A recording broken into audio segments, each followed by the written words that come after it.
John's gonna be gone. I haven't heard from Mike, so that's it. Okay, I'm gonna bring the meeting to order at 5 o'clock. Welcome, everyone. We're going to rearrange the agenda tonight because of a request. And so we're going to, instead of doing the appointment of the chair and the vice chair and the minutes, we're gonna do that after the budget presentations. It's not gonna be a big fight for chair and vice chair. Anyone wanna step up? So, but anyhow, just to save time and help the department heads get home a little bit earlier, we'll rearrange those items on the agenda. So, I don't know if Jim or Lori have anything to say at this point, or should we just go right into with Doug? Okay, perfect. We're going to start with the transfer station. Okay. Steve, you want to? Steve.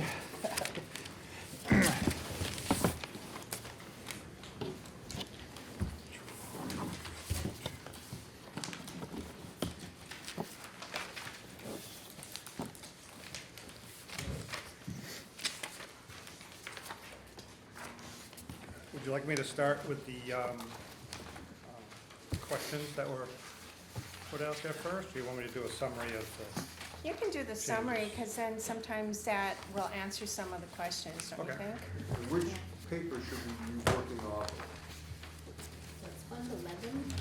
There's this one right here that they handed out last week. So you probably have it in your binder. It's a spreadsheet that she handed out last week. And do you need do you have it, I don't John? have one from last week. Okay, let's see. I think I do.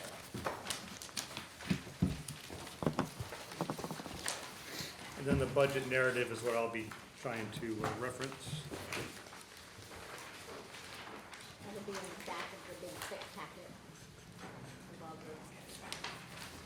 There you go, it's in one of those. Thank you.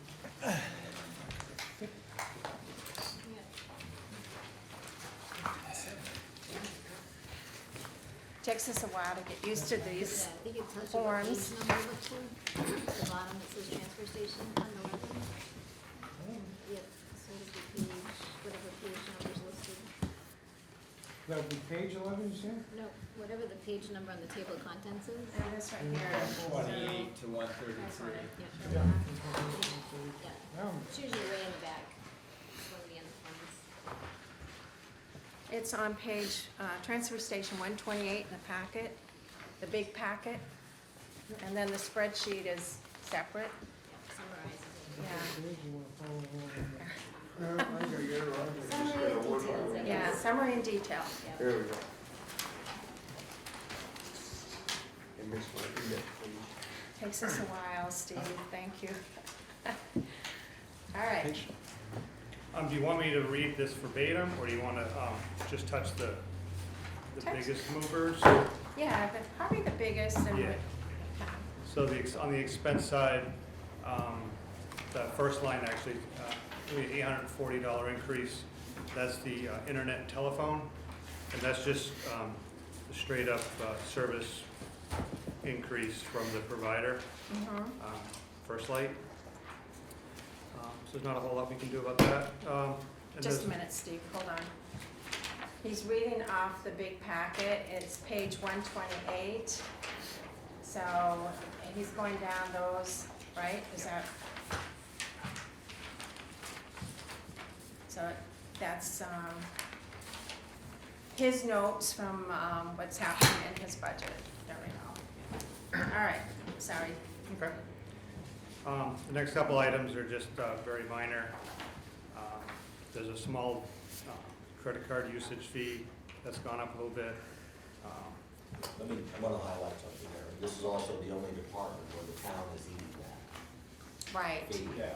As you know, as a commercial retailers, you absorb that where it's in your costs. And if you're at the office and you're paying the tax collector or you're paying the clerk, you pay a fee in addition to that. And they don't out here because they don't have the same the way the credit card system is done, you guys doing it off of the phone, off of the, what's the software? It's a Square. Square. Yeah. I think we asked last year. Yeah, last year we had raised that. Yeah, that's one of the questions as well again this year. And hopefully, we can, address that, because it's, it's significant, over time, and, Well, I would argue that it's significant if you knew how much time it was gonna take to change it. but, okay, well, Yeah. anyway, go ahead. Okay. The next one was just Littleton water and light increases. We had a decrease, the cost of the plan, which is $480. To property liability insurance, that's gone down, so there's a decrease there. This next line is also another one of the questions. It's a $500 increase in the Pemmy Baker Solid Waste District dues. I can explain that now, or I can explain it in questions. Go ahead, yeah. Littleton, along with 18 other towns, belong to the public Pemmy Baker Solid Waste District. What it does, a few of the things it does, our dues pay for, or go towards, is we have a contract with Casella currently. We just extended that out 4 years till April 2027. So because we're part of that group of towns, we get a better tipping fee, we get a better transportation cost from Casella.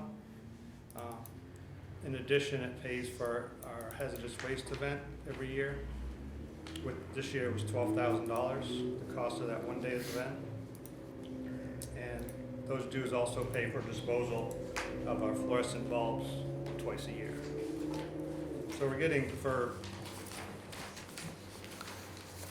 just the hazardous waste day alone would be 3 times what we're paying for dues, so it's,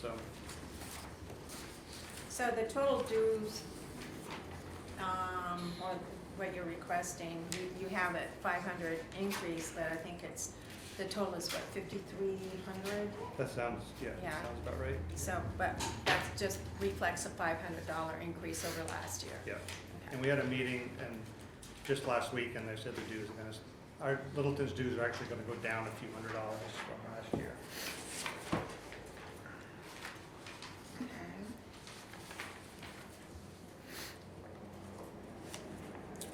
And the two next ones, it's the tipping fees from Casella and the transportation from Casella, and those are gonna both go up. And that's just mainly because of the amount of waste that we're seeing. We're just sending out way more loads than we used to, by like probably 30–40%. It's just a lot more people in town. What used to be a slow day is there's no such thing now. It's just people. It's just very busy. So we're seeing a lot more loads go out, which we make more money, but we also spend more money getting rid of the containers and the transportation costs. So that's why both of those went up.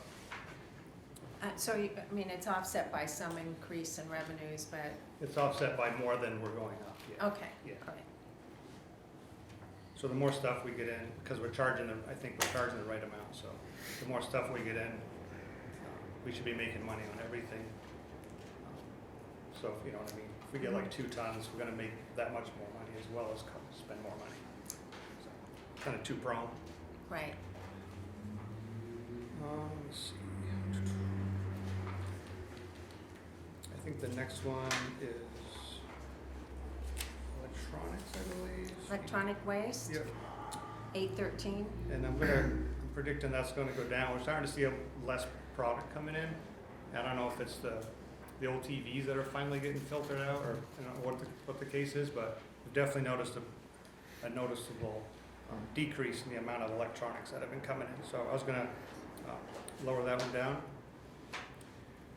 The next one's tires.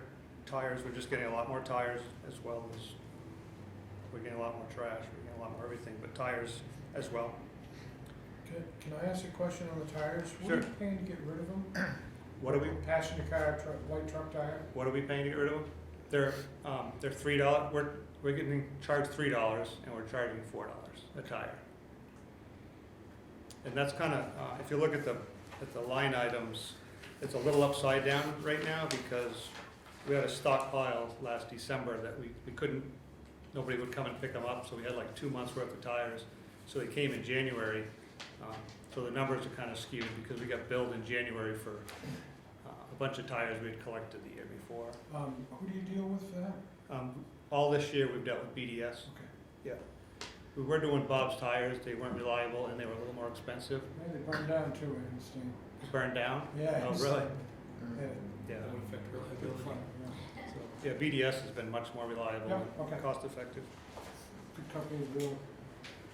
I got a question on, just on this slip itself. Yeah. So this 813, 06, 813, Mhm. right, that's what we're talking about? That's the electronic waste, yeah. Right, so the one prior to the tires, right, that's what we were talking about. Oh, They have- okay, yeah, 813, oh, is it, oh, 4, 813, okay. Oh, 4, 813 is, No, it was 06, right? Yeah. 06, 813, so That's the next it's less, right, due to electronic waste? yes, You just mentioned that? yeah. What's the difference between that and down at the bottom for revenue, for the 11, 12, is that income? Yeah, we're also, because we're taking in less, we're also making less. Like, if, do you understand? Yes. So a lot of the products we get in, we pay to, people pay to drop it off, and then we have to pay to get rid of it. Yes. So that's, So you have both, kind of both sides here. right, you're gonna make, if you're taking in less, you're gonna make less, and it's gonna cost less. See, I just wanted to Right, include it. yeah, they're just getting used to the forms here.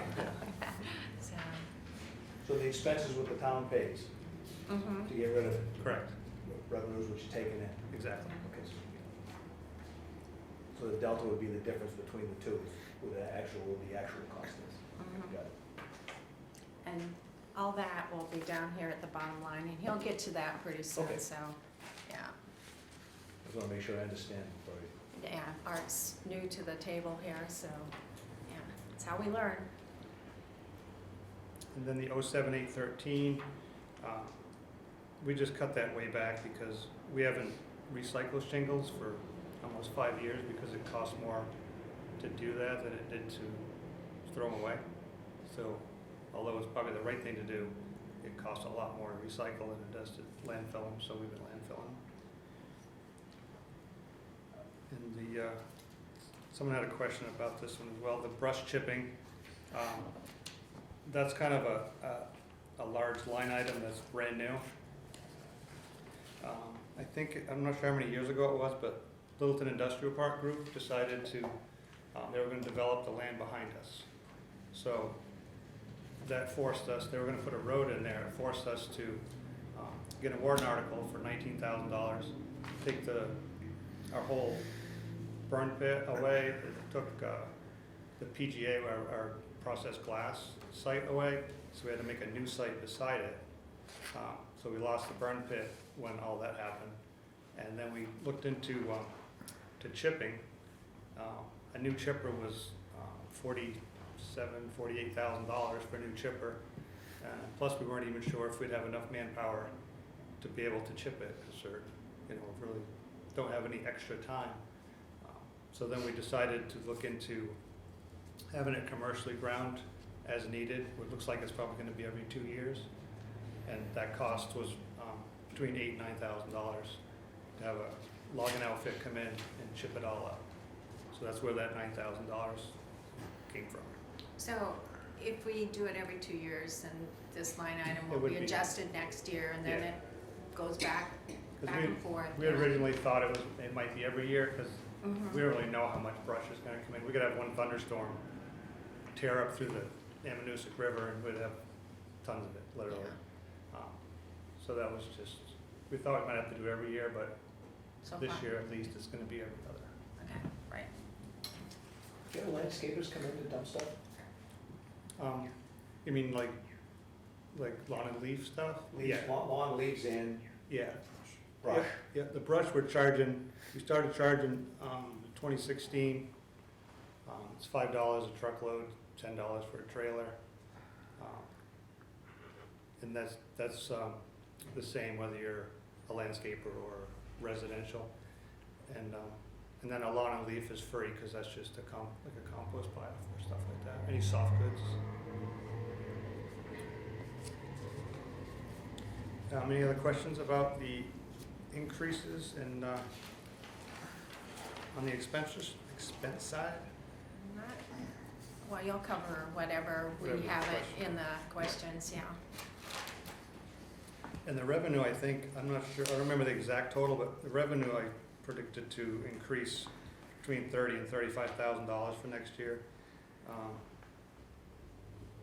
It's funny, the biggest one is the fibers, the cardboard and paper recycling. Last year we made $66,000 in just that one line item. Since I put this out, the paper market's starting to dip significantly. It's really hard to tell. A lot of it's the year end, people are starting to get oversupplied. So we're hoping it's rebounded a little bit this last load we sent out. It's very hard to predict the market. It's based on supply and demand. It's based on a lot of different things. So, but I think that's a pretty solid number. We're getting more in tires, so I expect to make more money in that those fees. I expect to make more money on the appliance fees.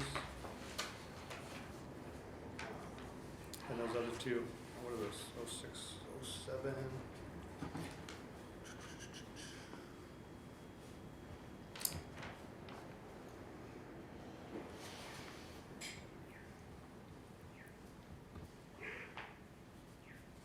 Plastics, is that too? 11, what are those? 11? 7 is plastics. Oh, plastics, okay, yep.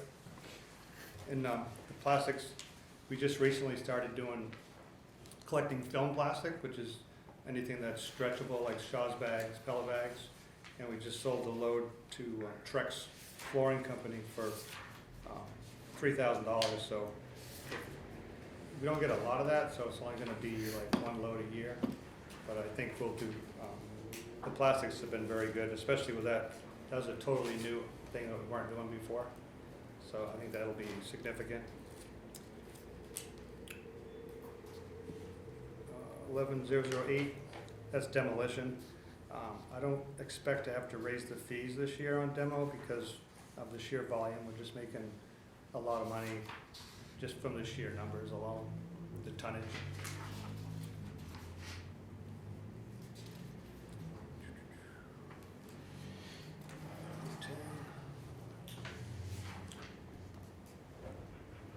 Less bulbs, there are fewer Glass bulbs. bulbs. See, I'm looking at the wrong sheet here. Yeah, there's fewer bulbs. And then, same thing on the next line, electronics. And the brush is just like I said, that's hit or miss.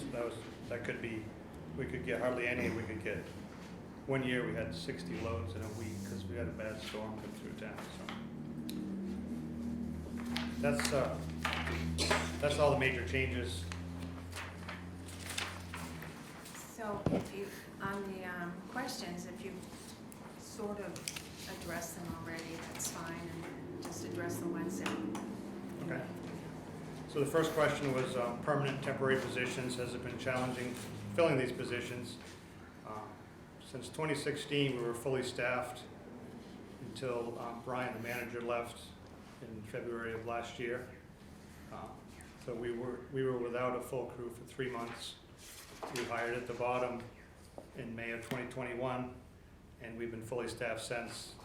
We did have a part-timer just get done last Friday, and we'll be trying to fill that position. And it wasn't too challenging to fill that position in May of 2021. We had, I think Doug and I interviewed 2 or 3 people, and we had maybe 6 or 7 applicants. And the one we got was, he had already had a DES license, and it worked out really well. When was the last time transfer station fees to residents for various disposal were reviewed or increased? A few months ago, I looked at each line item. I went over both revenue and expenditure side. comparing it with the last couple of years and what seems to be trending. So that's how I come up with the increases or decreases. There wasn't a major increase in fees since 2016. We did increase the tires last year, but that was it. And I think it would be, I talked about the town bags a little bit, but the way the economy is now, charging people more for something that they absolutely have to have, I really don't think it's a good time to do that. People are having a hard enough time as it is.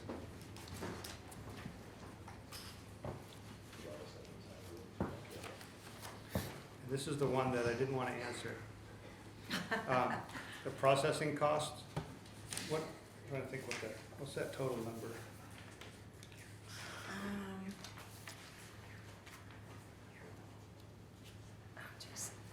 Let's see. So that's 01342. So that would be processing. So that's $1,178 total, Okay, and that's with the suggested increase. so it's $1,100. Yeah, we discussed this last year.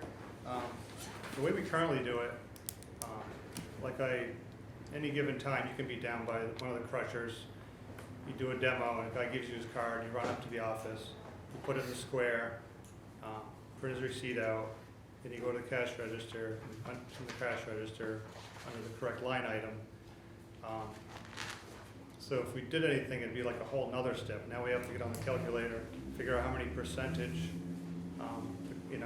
so this $20 mattress might cost $21.32. And then it's gonna go in under demolition, so it still wouldn't be captured separately. And it would take a lot more time that we generally don't have to do a whole nother step. It's already a little bit cumbersome the way it is. Yeah, I think probably the change isn't so much with you. It might be the office, the main town office, looking at different structure for you and something besides a square or a different bank. So we had asked last year for that to be reviewed and maybe come up with a recommendation. And Dan and I were talking about it the other night, that there was a lot on the plate last year, just getting caught up with the audits and caught up with everything else. But maybe that's something that, I don't know, Jim might say it's really not worth it, and he might come back and support what you're saying, or you may say, we have a different solution here. So I think we'll let you guys figure that out, and maybe Jim update us. Because also part of the things we do on the square system, we have, I don't know the exact number, but like 30 plus contractors. If they come in, they're like, we'll just put it on the account and we'll, and the square account's set up so I can just, Buzz it in, it'll yeah. bill them, it'll email them, it sends them, once their bill's due, it sends them a reminder, automatically does all that. When they come in, and they pay by check or credit card, I just, punch it in that it's paid. They get an email saying it's paid. I mean, the system works very well. And I hate to just like throw all that out the window for what we make in 3 hours on a Saturday. Steve, did you have a question? Yeah, well, there's been a shift, in the general economy in terms of cards, and, the state of New Hampshire first allowed charges half a dozen years ago. One time, by state law, you couldn't charge to process a credit card. But you've seen and there's some industries now that are operating virtually exclusively on credit cards, because there are other economies of scale in terms of obviously not having to do cash deposits, some of the issues with the accuracy or potential inaccuracy of the cards. The state of New Hampshire, as an example, does not charge to process a card.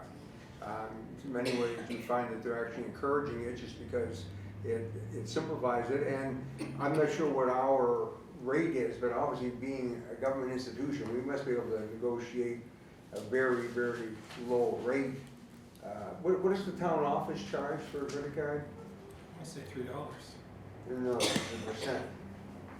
Oh, what they get charged or what they're No, charged? they charge a percentage. If you go and pay your property taxes, they charge a percentage. I think it's like 2.5 or 3, isn't it? I'm gonna say Pretty common. 3, and I'm saying the 3 is high, because I would hope the town wouldn't be paying more than 2, so we're probably making 1% on that, so actually, I see it going, and not that it's a big deal, but for example, on an airplane, you can't buy anything other than with a credit card, there's no more cash. Yeah. So it's actually kind of shifted in that direction, so.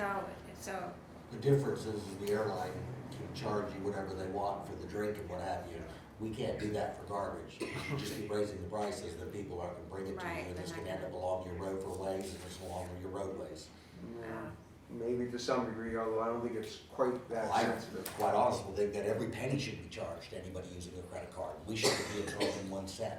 so I guess what I'm trying to say is, it's not, it's, you guys need to discuss this and figure it out. Lori? If I can try to talk, I'm sorry for the coughing, but I don't want you to think that we didn't do anything about it, because Steve and I did meet, and we spent a fair amount of time looking into it, trying to work with Square to see what we could do, and it just turned out that it was such a major hassle to try to get the guys, what they have to go through to actually get the fee to the person, the steps that it takes and the time is so time consuming for them, versus, like Steve mentioned, you know, if we change to a whole new company and the way it's set up, it works so well with the contractors he has, it just, when you start weighing it and what it costs, it was like, it just doesn't worth switching companies, you And know? to some degree, the taxpayer Because would be paying for it anyway. Yes, You know, exactly. So when I agree, because the tax collector and the other things, you know, the other companies they use, it works great, so I was like, why can't we switch to them? But it was such a hassle, well, then your We did look recommendation into it, is that yeah. we remain. and that's why we Yeah. decided. I almost see it as like a service provided, like taxpayers get. I mean, I know it's money that's coming out of it, but it's a convenient thing for them. And it's $1,100. Like we pull out copper and brass out of the metal pile and make way more money than that, just on the side. So I mean, we're Compensated. Compensated, yeah. we're getting a lot of money in places that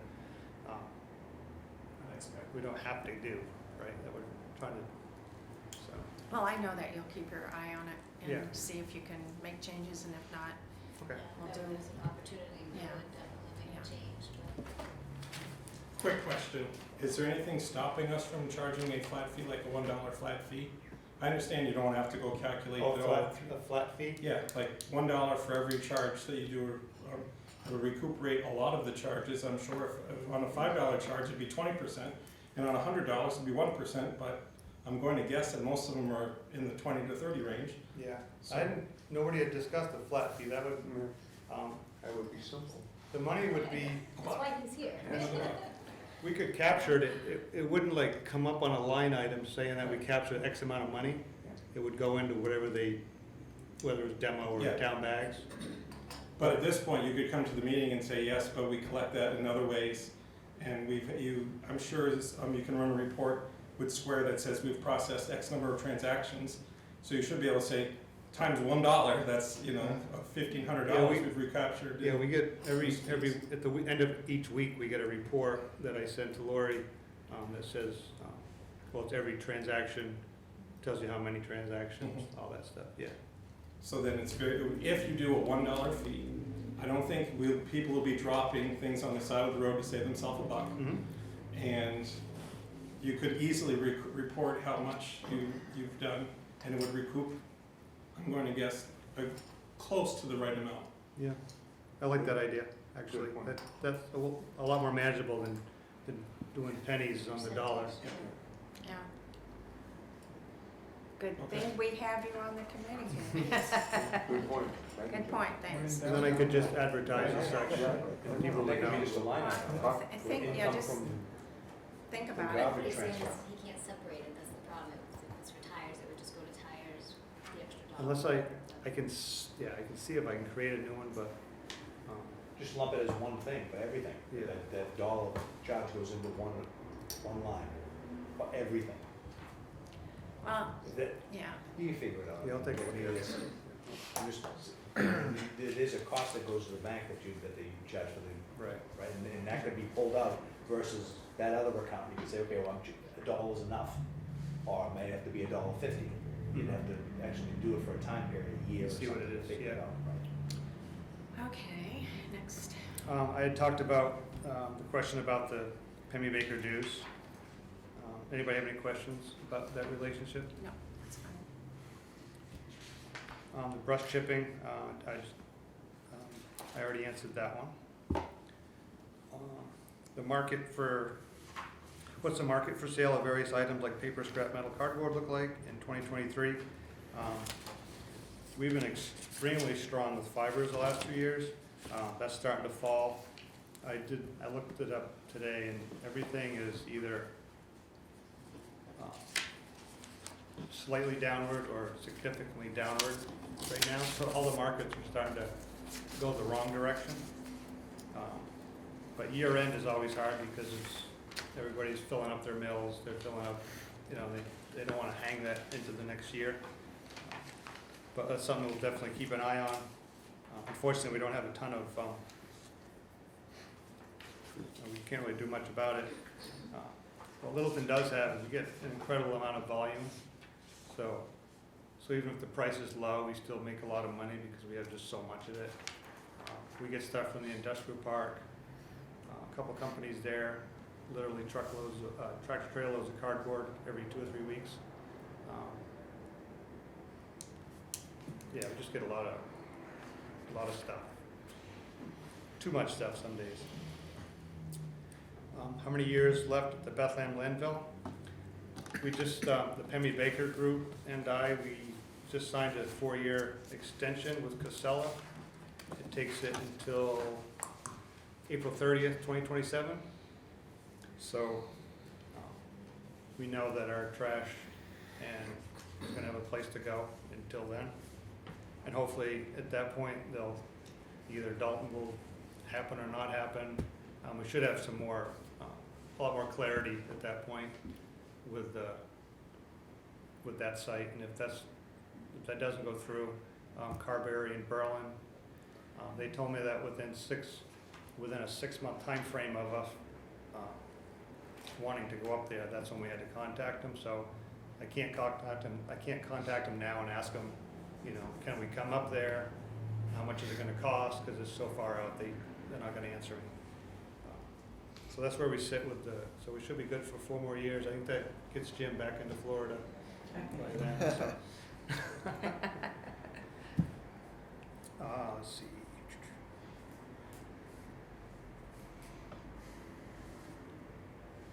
And that kind of falls in place if Dalton vote fails and Casella needs to raise prices. With this contract, we have the only thing the annual price adjustments are based on the CPI as well as fuel adjuster assessment. So the current rate, say like the trash is $73 a ton. It usually goes up every year by a little bit, and depending on what happens with the diesel prices, transportation's been creeping up as well. But it's not like they can just go willy-nilly and just double their prices. They have to, the contract says it can only be an adjustment based on the CPI of fuel. So I think we're in pretty good shape there. And the last question was, how much volume do we produce? I pulled the 2021 numbers. We did in fibers, which is cardboard and paper. Last year we did 563 tons for a revenue of $66,872. We did 22 tons in plastics and made $6,575. Our metal, which is just scrap metal and the non-ferrous we pulled out, it's 142 tons. That was $43,216. And just the aluminum cans alone, we had 3.5 tons for $6,833. And those are the 4 major players as far as the recycling goes.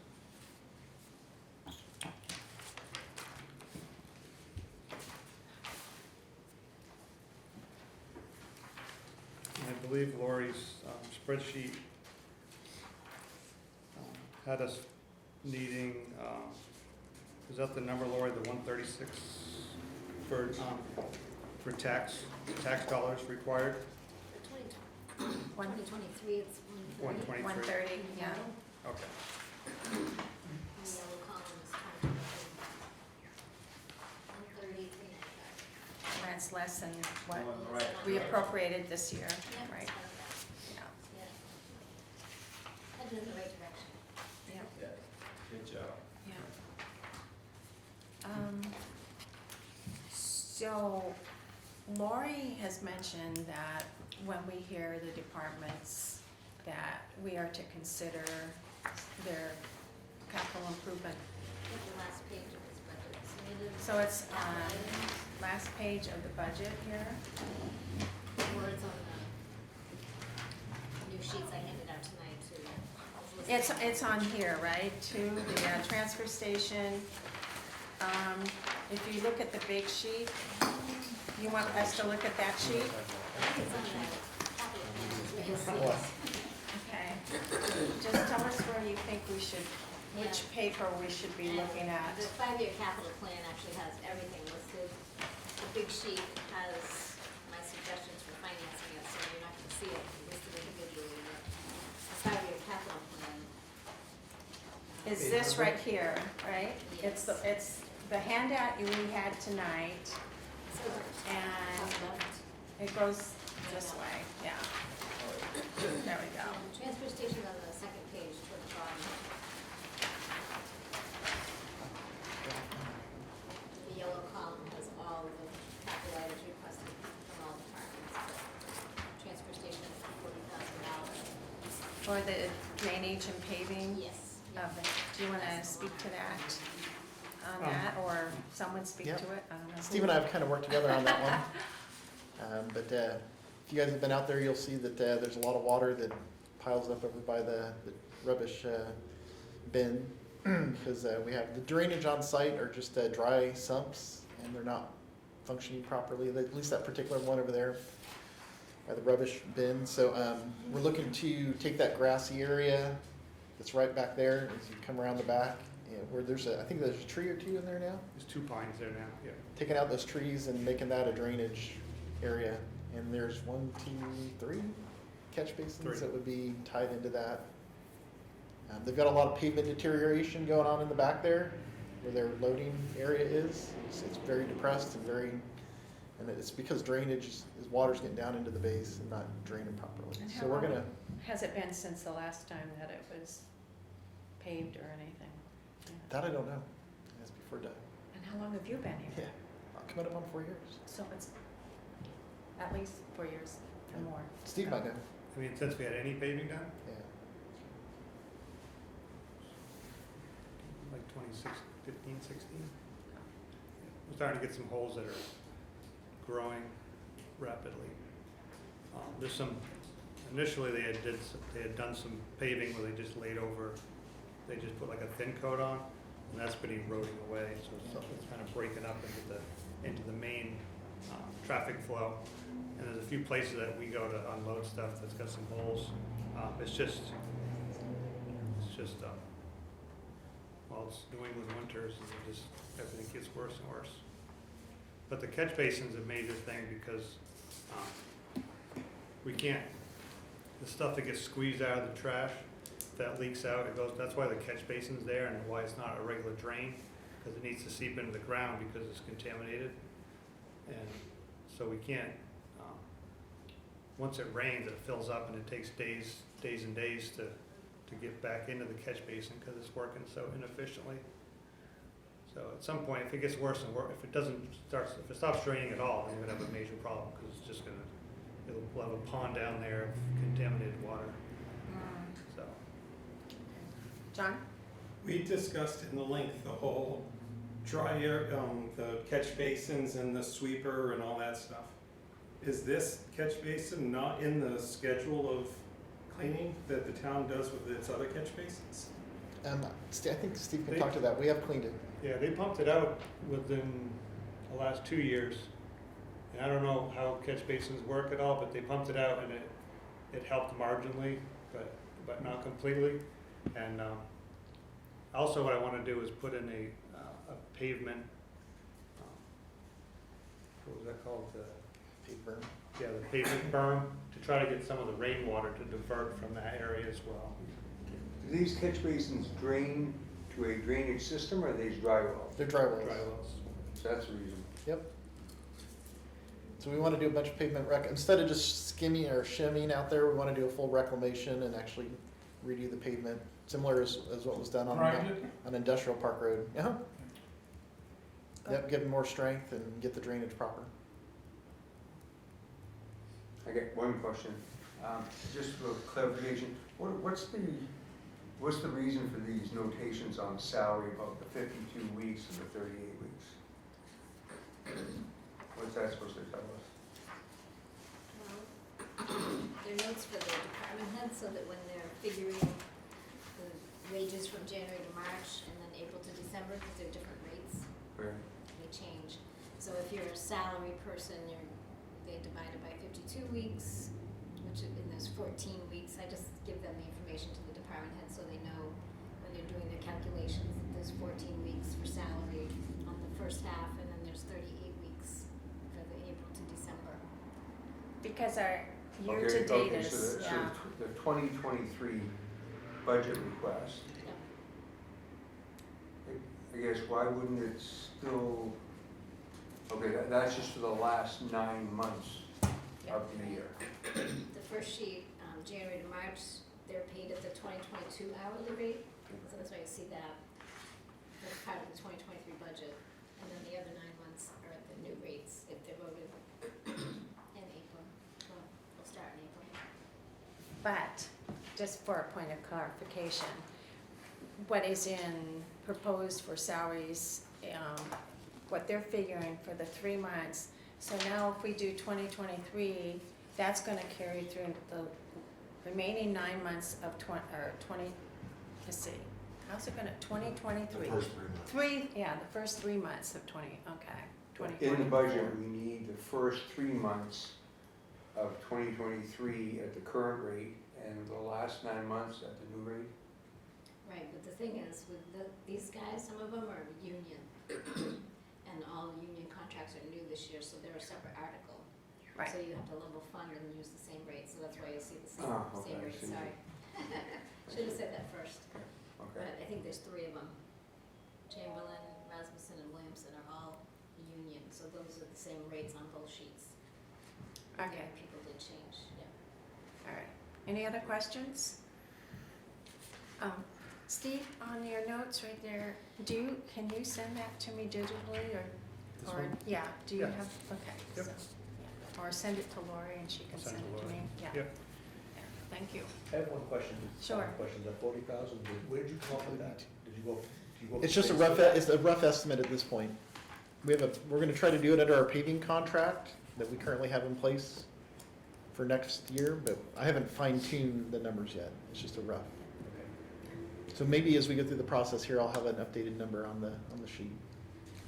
Thank you, Steve, appreciate it. Thank you. I always enjoy going to the transfer Yeah. station. Yep, Steve does I a do, good job. he does. All right. Who's next? What's next? Steve, you give me that if you want to. You don't have to stay if you don't want to. Oh, okay, thank you. Have a good night. Yep. Thank you. See ya, I right? got Bill up next for highway. All right.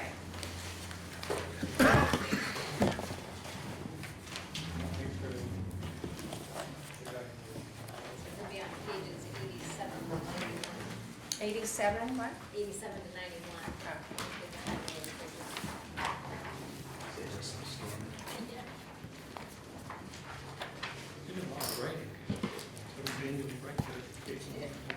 Yeah, thank you for that. We'll just kind of tag team Bill. Let's see. They don't compete, it's not word. Do you have your electronic? All right. Welcome, Bill. So how do you want to, you're going to start with the the budget narrative right here? Is that what? Right here? For the highway department? I was gonna start with your questions. Okay, that's fine.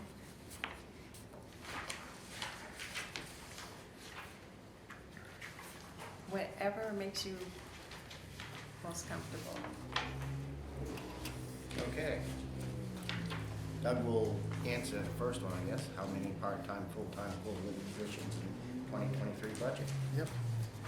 Based off the budget sheet that you guys have, I just went ahead and did a quick calculation. We only have one part-time position. It's a winter on-call for a total of 14 weeks, I believe it was.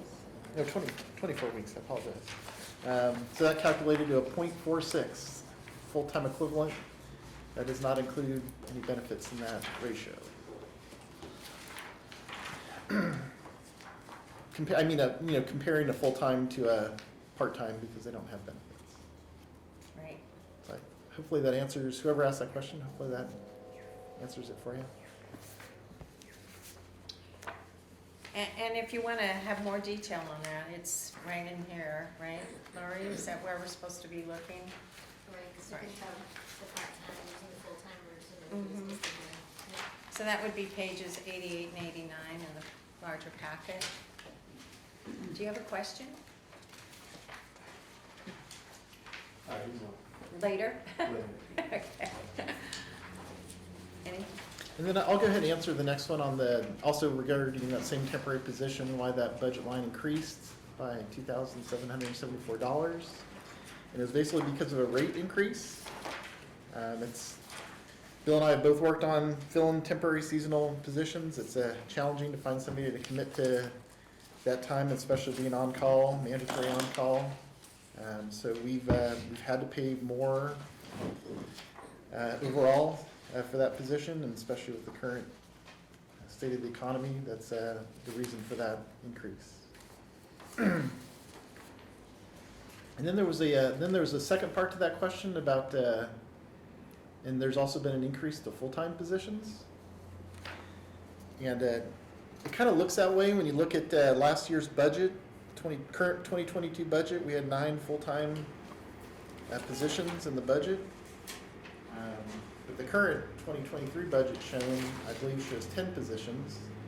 But that additional position came about because of the transition of the fleet mechanic position that was originally in the Public Works Administration budget being moved over to the Highway Department budget. And that was voted on by the Board of Selectmen as a budget change. So it was a shifting of positions, not an addition of positions.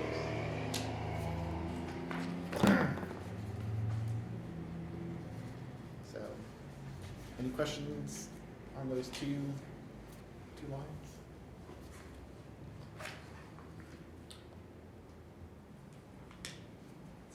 Go ahead. Bill, I'll go ahead and do the next one too. Okay. There was a question about the difference in job duties and pay between a fleet mechanic and a standard mechanic. I just wasn't sure if that was relevant. The fleet mechanic position was eliminated, and so it's not part of the budget for 2023. So I just wasn't sure if there's a need to explain that more in terms of Is that. that mechanic still working for multiple departments? No. No, the fleet mechanic, Bruce, who was here, is gone. He left. That position, when they wanted to try to flip-flop the mechanic's position around, they put the fleet mechanic more in an administration, or which ended up in the administrative end of the budget, which took it out of the operating end of the budget. Now that that position has been eliminated and we've gone back to the more simple way of doing things with just a mechanic, some of the administrative stuff that Bruce has done, I share the duties of. So George has more time to be a mechanic rather than a supervisor. Yes, he still works on fire and police and anything under the transfer station. That's right. All right, Bill, I'll do this. Sweeper? Sweeper costs? Yep, sure. Okay, sweeper costs, highway it's been reduced based on the usage, how sweeping was done in-house and contracted. How is the proposed sweeping for 23 done? Well, this was all new to us this year, with the sweeper not being voted in. So you gave me a budget, or gave the town a budget to work with.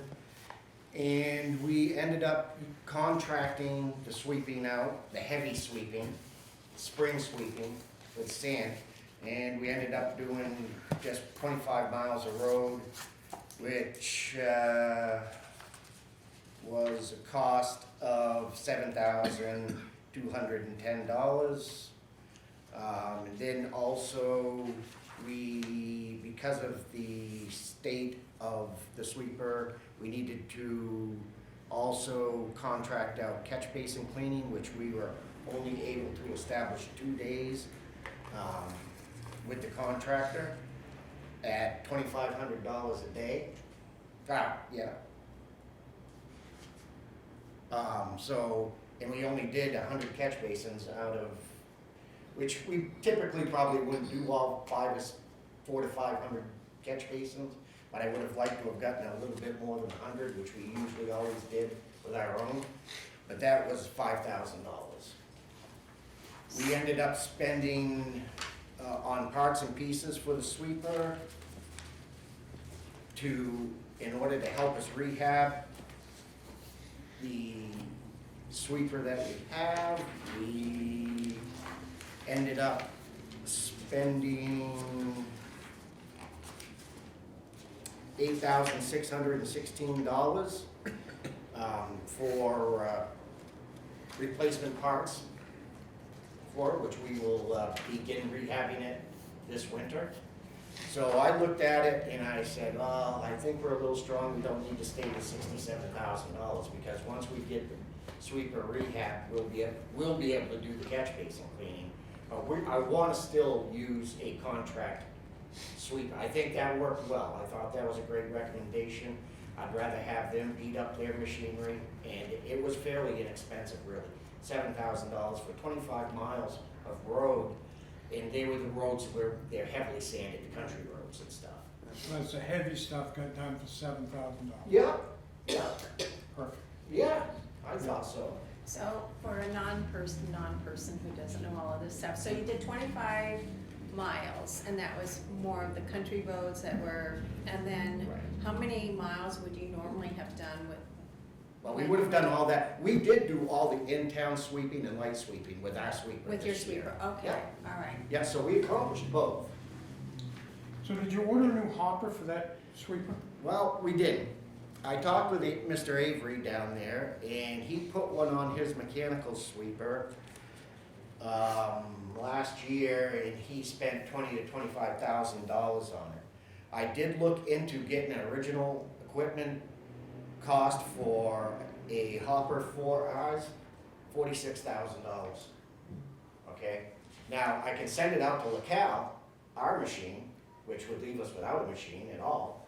They could reverse engineer something and do it, but you gotta pay to ship our vehicle out there, ship it back, have them reverse engineer it. You're gonna end up. I mean, how about Wilco? Can they rebuild the hopper? Well, I think the hopper, Roger, we're gonna buy our steel locally here, and we're gonna be able to patch it up our own. Perfect. Yep, and that's part of the rehab this winter, right at the shop.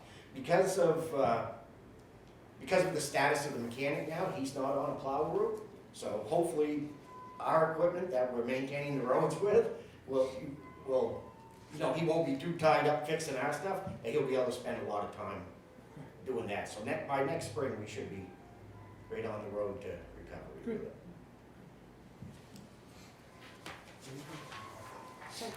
So that really worked out in multiple levels. It freed up. Right, looks like we decided that we were going to probably bring it down to $45,000. That'll give us a little bit of wiggle room. It'll give us some contract money to hire out the sweeping, and maybe even a little bit more than what we did. Maybe we can get them to do 30 miles. At that And price, Catch yeah. basins.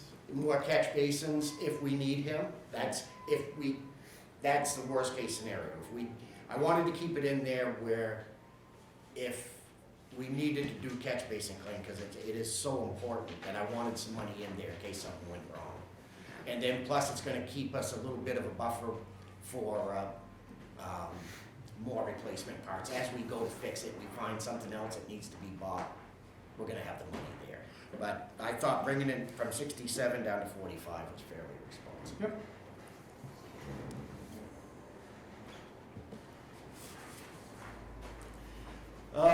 Training, why is the expense over the training budget this year? Actually, the training budget would have been under budget, but due to federal mandated laws by the federal motor carriers, that you no longer, I won't say you no longer, you have to have formal classroom training. You gotta go to the community college and go through a CDL class. You can no longer, if you don't have a CDL and you come to work with us, we used to be able to just train you in-house and give you one of our vehicles and go out and take Just a went test. through You did, right, so you know what I'm talking I do. about.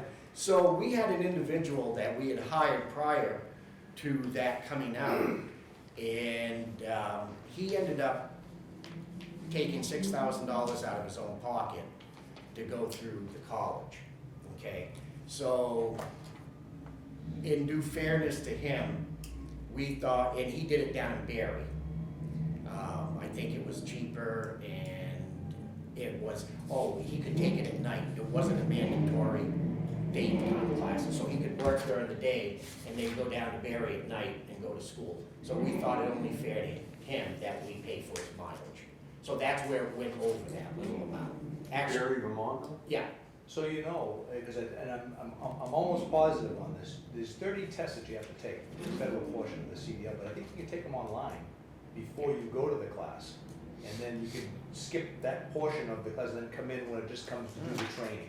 okay. I'll remember that With the because, driving, you know, That's good to know. yeah, Yeah. it's gonna become a problem down the road and we're gonna have to address it Yeah. somehow. So if they did that, they could do it at night, do the 30 tests. If you want to do a tanker, not tanker, was hazardous waste, there's 10 more. Yeah.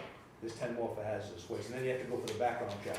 You can go down, you have to get a background check, and that determines whether you can get whether you're gonna take the 10 Yeah. tests anyways. Yeah.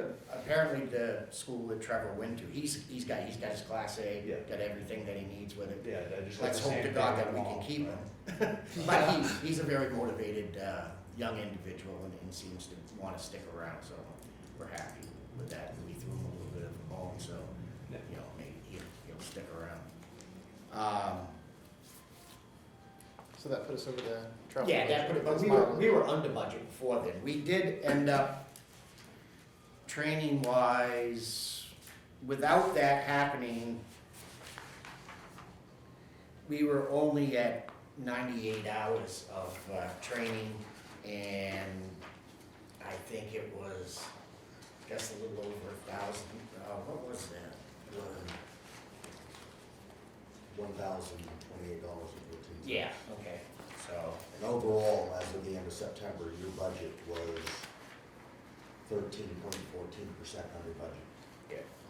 As of September, is that what you said? Some of the training that we do is mandatory. It's, some of it's mandatory by DES, so there's recertifications that come up every year. And then as you get new employees, you've got to send them to other small classes.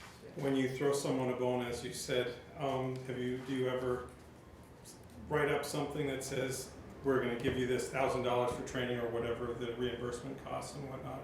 But if you leave in the next year, you always, we're gonna hold that $1,000 back? I've heard just recently that that's against the law. Can't do that. I think the PD ended up getting in a squabble with that at some point in time. I could be wrong, but I've heard that it's against the law to do that. That's all I can say. I can't tell you it's against the law or not, but I can tell you it would cost us more to chase down $1,100 with an employee that left than getting the $1,100. So what I've seen in the commercial realm is that you get, when you leave a job, you get paid your unused vacation time, PTO. your PTO. Well, we have some people use it as they earn it. Okay, well, I'm just saying there are scenarios where there's not necessarily $1,000 there to take. I understand that, I get that, but in those situations where there is, then you hold that out on your That's financial illegal. settle. That's illegal. Because that's taking money out of their wages, and you can't do that. Huh. That would have to be a separate collection aspect. Yeah, that's almost like a garnishment you have to get from the court. And okay, that's like child support or something. So I can't take somebody's hours from what they've worked and take money from that. There's a whole different process on how you get money back from somebody. Yeah. I think the way. I'm not saying it isn't done, John, but that doesn't mean that Right. they're doing it. That we under don't, law. as a town, we don't wanna put ourselves in that position for But what I we're think, doing. I Okay, think fair what, enough. I think what is legal though is that you could do it as a form of signing bonus, that after you sign on and at the end of 6 months, if you accomplished X, Y, and Z, that you get $1,000. They, Can't do that too. I They believe had that. trucking companies I come believe into that's the school and do just that, so they would give bonuses, but it'd be after a time period. You have to put so much, they give you a portion, and then whenever it ended, then that's how. So it really helps recruit as Yeah, well. and HR people come in to give that, so they didn't give it to you up front and then try to get it back, they actually said you had to do the time, and then you get paid. But then that's tough, cause you're asking the employee to float the money for that period of time, so. No, certainly, if they paid up front, that's different. Yeah. So let's continue. Okay. Six-wheel dump truck, Doug, you wanna, or Doug or Jim? wants- So this is our capital improvement, so do we go this other sheet over here, back to this big sheet that we have? Okay. I do have a handout here for the vehicle replacement plan. I think I've passed this out every year since I Has it been have been here. revised? Yeah, this is updated. Okay, Jim, here. just go ahead, or I'll take one and this pass way. it around. I'll take a couple for those that aren't here. So, I'm sorry I didn't send in questions. I've been away. You were at the deliberative session last year. You know the question's going to be, we used to be able to do this town with so many trucks and da. What's the answer to that question? We're doing it with the same amount that we always have. Well, apparently if there are certain townspeople that were fairly vocal at the deliberative session that saying that it didn't used to take six-wheel dump trucks, used to do 1 ton, like F-150 I've been 1 here ton 24 trucks. years, John, and we've done it good. Bud Foster was on the budget committee at the time they went to the six-wheelers, and that's, I don't know how long ago that was, but that's how long that they've No, been. but wasn't that discussion had to do with the 10-wheelers, right? Yes. They had to do with the 10-wheelers, right? Oh, it's a 10-wheeler, sorry. Yeah. My bad, And my Billy, bad. we now That was a couple have budgets ago. 3 10-wheelers? We have 2 Nope, 10-wheelers. 2 10-wheelers. And are we gonna stay with 2? We're gonna stay at 2 for now. Okay, because one time 3 was the number. Last year, It we was actually stayed 4. for 3. I actually Last had year. all 4. I had all 4 6-wheelers being upgraded to 10-wheelers. That was my original discussion. And those warrant articles did not pass, right, for the 10-wheeler last year? It didn't, right, it did go to a vote, but it didn't pass. Correct. It didn't Which pass. is why it's on this year, but it's Right. a six-wheeler, not a 10. So Yeah. Bill and I re-looked at that, re-looked at the operations and said, we're good sticking with 6-wheelers. We look at it according to the routes they're running. So the 10-wheelers and the routes they're on are our longest routes and they definitely benefit. Yeah. So we decided to stick with the 6-wheelers for the other 2 routes. I think last year you had the 10-wheelers on a 5-year cycle out program. Right. And No, now they've you've stayed gone on the 10. same cycle. I've stayed on the 7-year for the small trucks and 10 years on the big trucks. That's been in this plan from when I first put it together in 2020. Okay. So, okay. Sorry. So Doug, but also this $211,000, if that was a 10-wheeler, that price would be roughly, Where are you looking at here? the budgeted figure for the 6-wheeler, $211,000. 2025. That's 2025. We're in 2023, 1,195,000. Oh, sorry, okay. Yeah, it's 195,000. Okay, but what would that be for a 10-wheeler in that same time span? Well, Bill's just been focusing on budgeting for a 6-wheeler, so we haven't even entertained a 10-wheeler for budgeting. Yeah, let's just, Okay. So I don't have a number for There's a that. reason why I'm going with the 6-wheeler, that I'm going with. It's a mid-size, it's a step down below the GVW 6-wheelers that we have now that you don't need a CDL for. But it still has the same work capacity as those international 7400s. So you see how I'm gonna play this CDL thing? If I can put trucks in the fleet that don't require the CDL, but I've got a good employee that doesn't have one, I'm gonna do it. So that's why the 195 is a little low. If that was a 33,000 GVW six-wheeler, you're looking $220,000 cab chassis and outfitted. But the 10-wheeler version may be 250, 255? Correct. Yes. Yeah, that's why It's not- Yeah. when we looked at the price of buying those two 10-wheelers, and people thought there was gonna be a skyrocket price, and we came in and it's like, you're gonna get two trucks, two 10-wheelers, outfitted, for the, I can't remember the amount. The of prices, money the I spent. prices are right in here, so in the boxes on there that are green, that's the true numbers we spent on those. Yeah, The 10-wheelers are definitely affordable. absolutely. So for the sake of making sure we get through this budget, Yep. they love to talk about six-wheelers and 10-wheelers. We're going to move on, keep going. Okay, Yep. and I'm gonna step out of place, Jim, by saying that the six-wheel dump truck may not even make it to warrant because we may find the funding. Yeah, the goal is Yes. to use the 154 that we got from the highway as a one-time payment. And then the balance out of ARPA, and we just need to verify whether that 50,000 or 45,000 difference can be covered. So for tonight, they're really gonna talk about this capital plan, basically, and the reasons why, and then later on, you're gonna come back and talk about the funding and where, how it's gonna be. So on the second page of the capital plan, Okay. at the bottom, you'll see the funding, funding lines. Just a suggestion. So Lori, one thing I wanted to mention to you is the vehicle capital plan that you've worked off of. This here is an update to that. Anyway. No, I know, I understand that, but Get the I'm just numbers letting you know plugged there in. are differences between Yeah. them. So the numbers plugged in for 2023 anyway, at the bottom, capital plan funding sources, there's the, looking at taxation, looking at borrowing if you're in favor of that, and then looking at federal grant, ARPA funds. Again, I was mentioned to use the one-time money from the highway, which came in late, so I haven't plugged that in yet. But if it does go in, it will just reduce the ARPA amount by So what number are you $150,000. looking at? So I'm, what is the number? Wow. So here's the front page, is it on this? Nope. That's on the back of that front page. Okay, all right, thank you. The bottom, it says capital plan funding sources. Oh, okay. Yeah, so they're all listed there. So in the yellow column, you'll see taxation, 875,000, you know, if everything was approved. And then I put in for borrowing, like 2.9 million. Basically, that's just everything Park and Rec asked for and all the highway culverts and Bell's Dam. Just because they were such big items, thinking, well, it's too much for taxes, so we'd probably do some borrowing to cover those Bonding things. on those, yeah. Yeah. Is that a 60% vote then? Borrowing? Yes, Yeah, 2/3 to Two-thirds. authorize the borrowing. 2/3, or 60%, 60%, not 2/3, right? Because 2/3 is 66%, and we just need 60%, right, on those?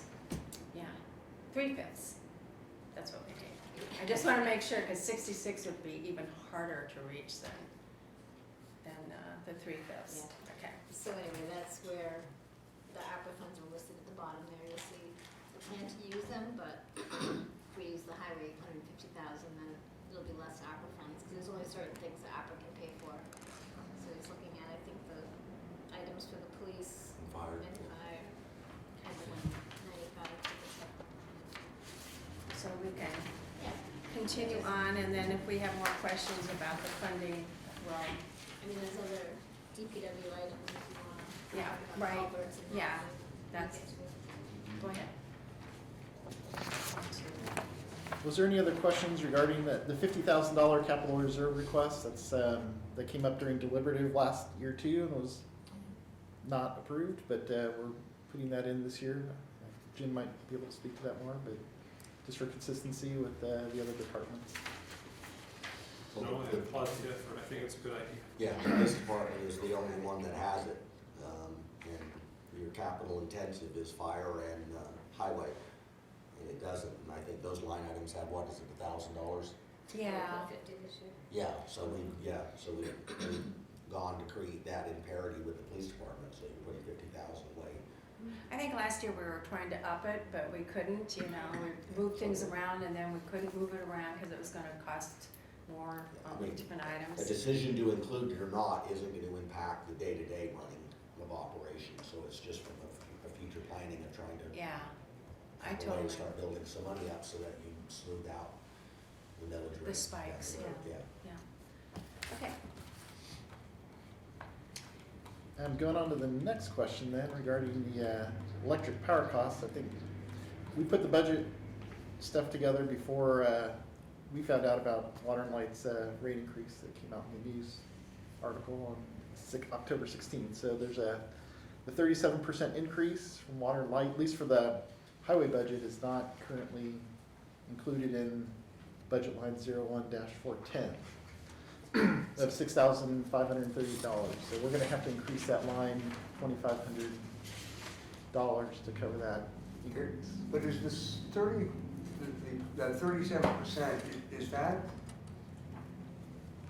you know, I guess I'm not sure, as opposed to public service or Eversource, you know, where you have a distribution bill and you have an electricity bill. Are we talking about just 37% on actual electricity delivered?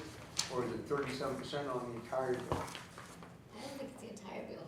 I mean, I had Eversource and it went up, doubled like they said, but it was only one piece. It wasn't the whole bill, so I was like. So that's beyond my knowledge, so. Well, no, but I mean, It's that, really the same for the. Whatever it actually is, I'll work with Lori and we'll get it should I adjusted. ask?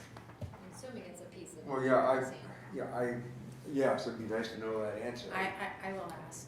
My gut feeling is that it's not on the entire bill, it's That'd be just nice to on know. the actual electrical What part. did you budget at, 25?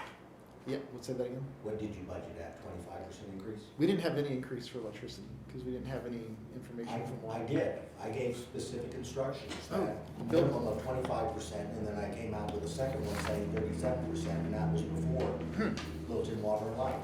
We must have missed that. We didn't get that in there. Right, Bill? Did you have So- an adjustment on that line? Let me double check, make sure we didn't have an adjustment. No, there's no increase. Same budget amount. Okay. I apologize, we just missed that. All right, so 37% will be in all of the departments, increase for electric, right? Is that what? If they weren't, they will be. There were others that should have already been there. Okay, thank you. Anything else on the questions? Then we're gonna roll into the capital improvement or capital plan. Well, there's a couple more here, so if we want to keep going, Bill's going to talk about consuming materials. On my 4312 budget, just to keep it simple and get down to the next to the last question. In 2019, we had a $30,000 cut in the budget, in the operating budget. And basically, any increases that you're gonna see in your handout and in my budget request form, those increases actually are restoration back to the budget that we had in 2019. They're not, they're increases, yes, but they're not over what they were in 2019. And I've looked at it in their numbers that our department can work with at this point in time. Even the salt budget at this point, they went up 12%, but where we're standing right now for the end of the year, I have plenty of money to get through December. And then obviously, starting in January, we're gonna be into next year's budget, and I think we're gonna be able to hit those marks pretty well. I think next budget season, you'll see us coming to the table asking to increase the salt budget though. Okay, But I think we can get by with what we got. all right, okay. Perfect. So that really clears up everything within the operating part and any increases that you see. Do we have a right balance on, no, is there enough funds included in paving? Yes, they are. That was another increase that got hit. That got hit $10,000 back in 2019. I'm asking for that 10 back, which will give us plenty of money to do in-house paving, patch paving, we do a culvert over, we do catch basins over, special projects that come up, let's say the Conservation Committee wants their little turnout down on the Dells Road paved. There's gonna be money that's enough money to do that type of paving. Coal patch, which is at $138 a ton, and we go through probably 5 ton or more a year. That all comes out of that same, same thing, yeah. And we can save a little bit of money on some roads that we can use the grader and grader shim pavement. That saves, it'll get the road by for another year or so until a contractor can come in, but it saves us money in the long run. That's it. Do we have the right balance on buying new vehicles versus repairing them? At this point, with the passive replacement schedule that we've been on, yes. Yeah, I think we're on the right track. The vehicles that we have now are of age. The 2 oldest ones are the 2 6-wheelers which one I want to not replace, but right now we don't have any spares. And the other thing is, these 2 trucks there, that at least one of them the transfer station could use at some point in time. They're still in that good a condition. So right now, yes, there's a good balance of what we have there and how we're replacing it and everything. And helping other departments out with, Yeah, with them. absolutely. Any other questions on that? So, you're on Doug, I guess. Is that it for highway? Oh, we had paving. The last one was which paving projects are planned. And that's in the streets, or? That would be the warrant, that there would be the, I'm presuming that question is regarding the warrant article that we're proposing for 2023 of, again, $500,000. At this point, I've been working with Bill and Ralph and Highway and putting together a list of that. I've also continued to focus on sidewalks. So I think that was a question that was asked too. Yeah, it's in the. Granite Street. Yep, that's in the admin. Oh, I actually, yeah. I kind of shifted that to the admin budget. But yeah, we're, the Cottage Street project, that's grant funded, so that's separate from what we're doing to the warrant article. But the Cottage Street project is transitioning from preliminary engineering to final, and then easements. So it's a state-funded project, so everything's going through DOT for review, so we're somewhat subject to their schedule. But based off what the latest information that I have from the consultant, is we're probably looking at a late summer start for that project, 2023. Yeah, John? Was there, again, sorry for not sending this in earlier, at the start of this last year, was there any money left from the prior year? Yes, When you got we have the some five- carryover. So From the $500,000 warrant article from this year, is what we're talking about? when this year started and you got the 500, was there anything left from the prior year? There was, yep. How much? 200 and, I'm just, Ballpark. about 230,000, I believe. Okay. And then you're, So that money was all contracted, the majority of that money was contracted in this year, for this year right now. That's what you contract, almost 670. Yeah, it's close to 700. Yeah. okay, so where? Where? Okay, Have well, there been the any- list of roads is on the website that we're done. Okay. Yeah, I mean, Yeah. there was a list put out that was provided. to the Some of the board rock staff strain and area. everyone. Yeah. Richmond Street. Yeah, Birchcroft. Now Eustis, Birchcroft, Cold Springs.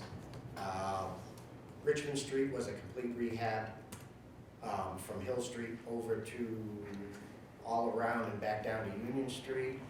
Industrial Park, by the overpasses, all the way to the new,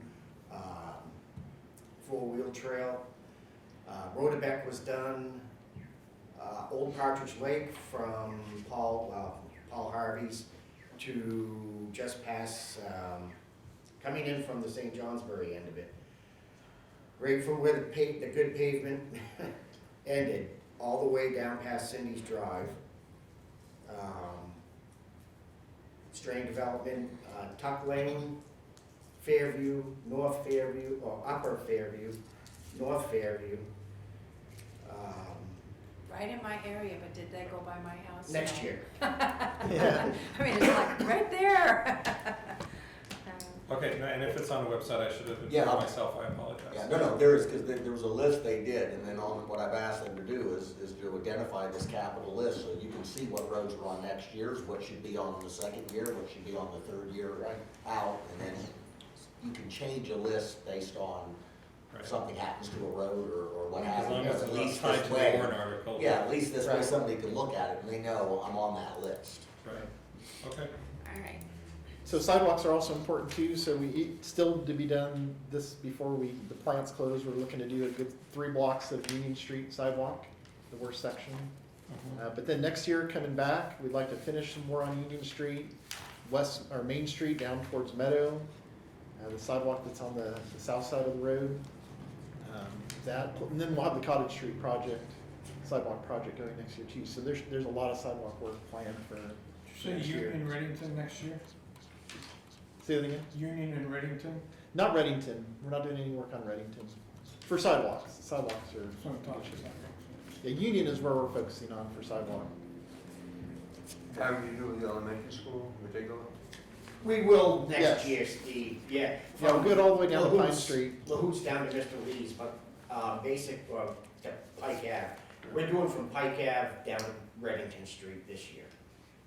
Now, when you. But we just don't wanna do it this year because school's already started and Oh, wow. it's gonna become, Yeah.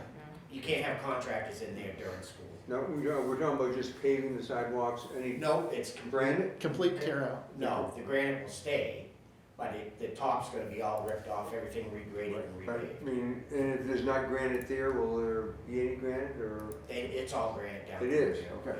Yeah. Yeah. So, that should be a I first don't class know, job. many places in town there isn't granite. Well, For Main sidewalks. Street will not be granite because the town has postponed a lot of work on that section, hoping for a project to come through for the Main Street Phase 2. So the sidewalk work we'll do there is, currently there's no granite there now. If there is, it's buried. So we're not planning to put in granite with that sidewalk. It's just to get by until hopefully we get that Phase 2 project funded. So we also have lot paving on, did we go through that? Did I miss that? No. I'm sorry. Lot paving, in the capital plan. Yep, we've Yeah. had, I think for the last 3 years now, we've had warrant articles for parking lot improvements. A good majority of those funds went into the lot behind Jack's Junior Theater. And that, I must say, that looks really nice. I don't know if anyone else has been over there. It looks great. Yeah. I've heard a lot of comments too.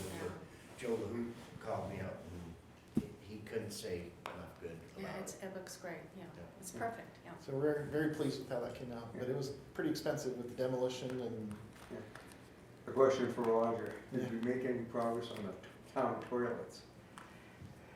Up there, It's not included in that paving money. yeah, I mean, we mentioned that as far as leaving the sewer, they're marked, they are marked. sewer and water. Nothing got done on this project about that. But isn't that, I mean, a fairly significant need? It is a need. You know, when we have all the tour buses that we have in town with no restaurants on Main Street, it's a little bit challenging. And it seemed like that may be the place for it because it has sewer and water already there. Rather than try to put it somewhere else and it's just It's something. somewhat central. Yeah. I would say duplex is there and down whenever they do the project at the Littleton Commons down there. They ought to have another set down there. Where's that, Bill? Yeah, with the The Welcome River Center. District? The new There'll be an update on that project Monday night to the Board of Selectmen, where that's at, but yeah, public bathrooms are part of that process. But that's on the other side of the river. Yeah. Okay, so the paving is going to be where? But the goal this year is to continue that work. There's some of the parking areas at Remick Park needs some attention. The Mascoma lease parking lot needs some attention, so that's where I'm looking to spend these additional funds at. And we also have, let's see, we did the 500,000 on highway, road, and, let's see, am I looking at that right?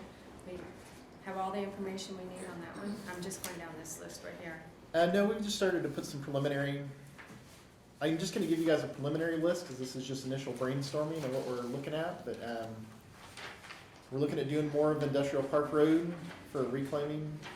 We're looking at Orchard Hill Road, and some of these might be just sections of those roads, might not be the entire thing. Lewis Lane, Highland Ave, Heather Lane, Wickham Drive, Kilburn Street, Ellen Drive, Park Ave, that Main Street sidewalk that I was talking about earlier, and then more Union Street sidewalk.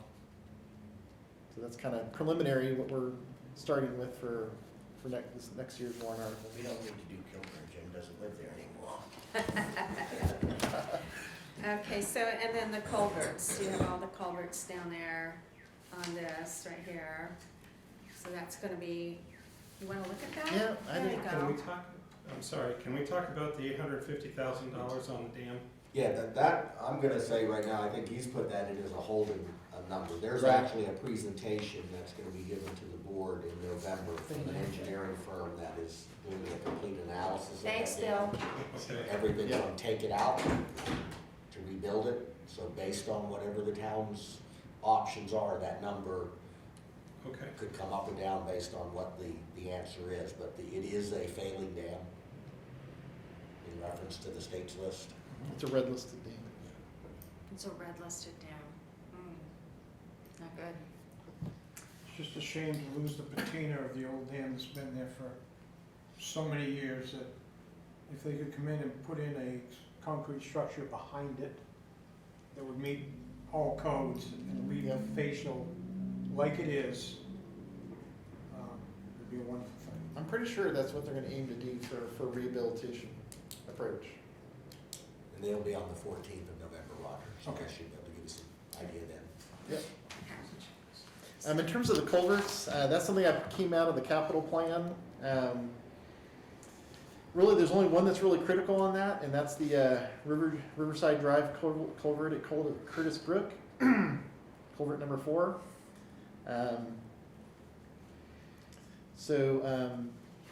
In terms of a warrant article for that one, it's a possibility, it might not need to be. There's some state money available for bridge work, and I'm trying to get more information from the state right now in regards to that.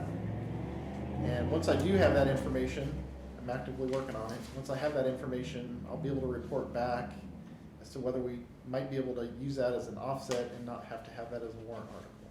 So I'll need to report back.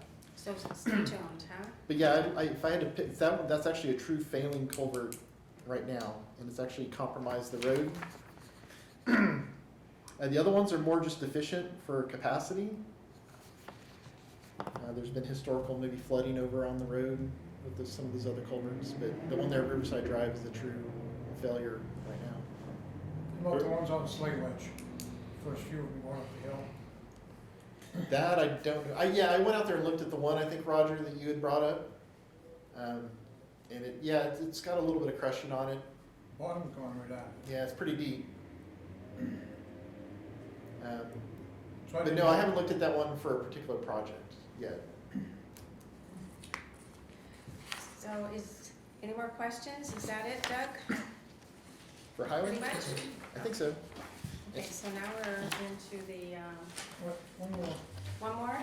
So on the paving part, you named everything. If you have extra, Bill talked about the Dells, where you turn in and back out. Uh-huh. A heavily used area that's deteriorating real bad. Yep. In fact, it's sandbagged now just to keep the erosion from going through. Yeah, we were hoping to get it paved this year, actually, but the paving contractor just couldn't fit it into their. So is there any Their money schedule. next year for that project? There is. That'll come out of that the operating budget, that 65,000 Okay, paving budget line. yep, Okay. okay, Yep. thanks. So town building maintenance, that's what we're on next, right? Yes. We did, So we still have town building maintenance and sewer fund? Yes. Just wanna make sure Well, we my admin, capture everything that we need to capture tonight. we have 3 more actually. I love that, admin. Town building maintenance, I'll just go over the narrative real quick. Which page is it on? Actually, I don't have 91, anything. 92, 93, 94, Okay. Oh, still in there? 95. Yeah, so, yeah, 92 to 93, through 95, is that what you said? Yeah, up to 95. I mean, I'm gonna go ahead and take the building maintenance. Yeah, if you want to, Alright. Because Jim. it really is a simple question. You're seeing a $39,000 increase in professional services is where that line item is sit. The last couple of years that I've been here, your town is spending money on private property that's not budgeted. So a complaint comes in, a house is sitting empty, and the homeowners have abandoned it. Then the request comes in, we want the house boarded up. We want the yard cleaned up.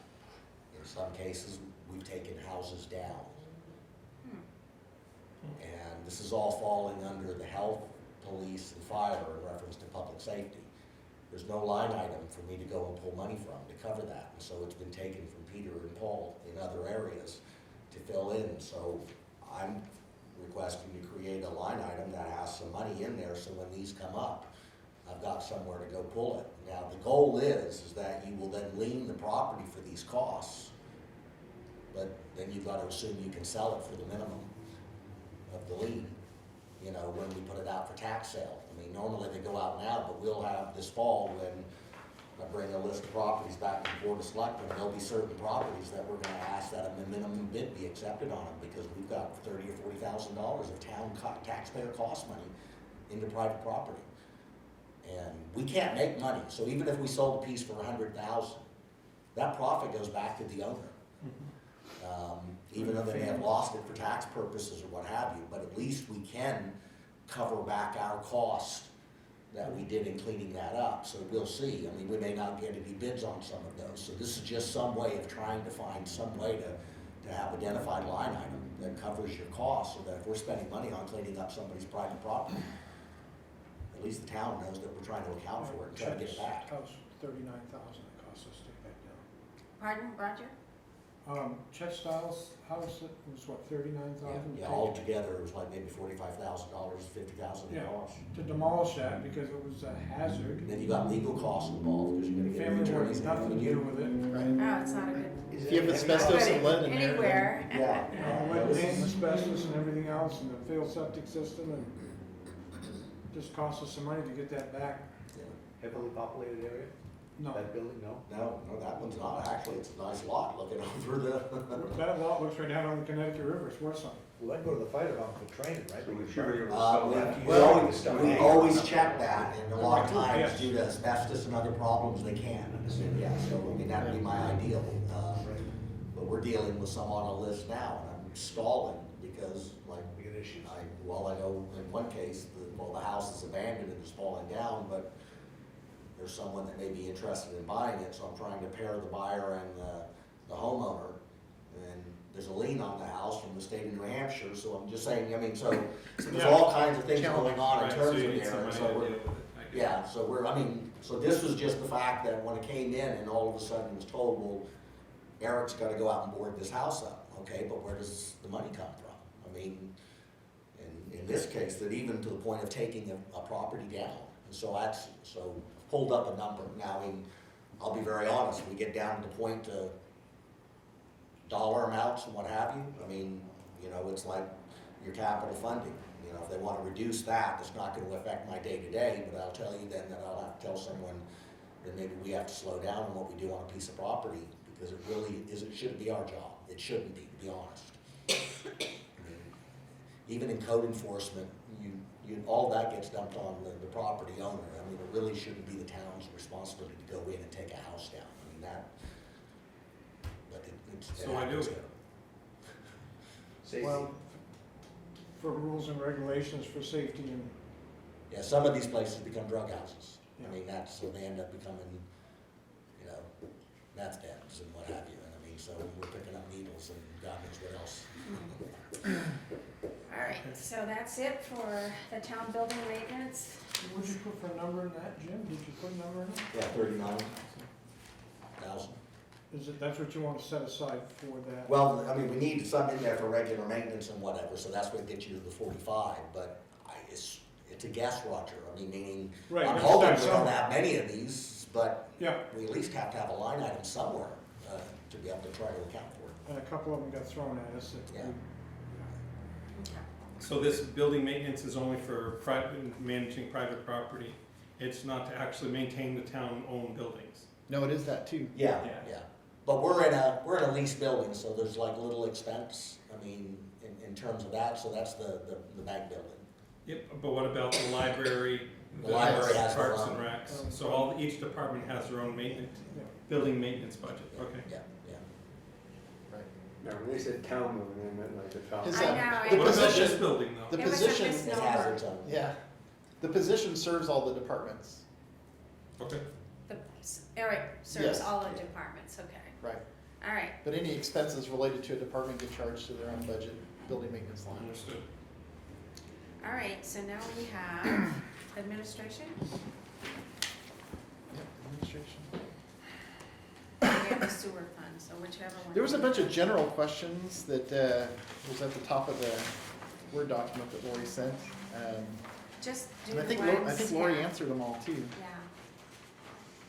Just do the ones that Yep. really stand out. Lori, trying to train us to use this, the thicker packet to go in, and when you wanna find out how many work in a certain department, you can go to that packet and,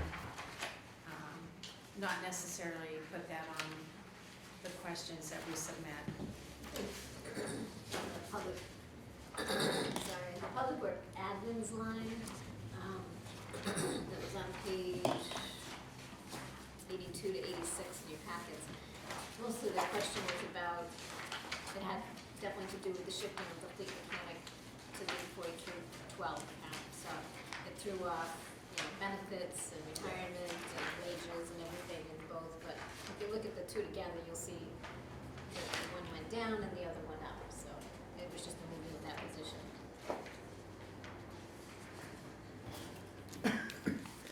So is that, I'm gonna go ahead and go over there's a couple questions on my increases or decreases. There was one on the dues.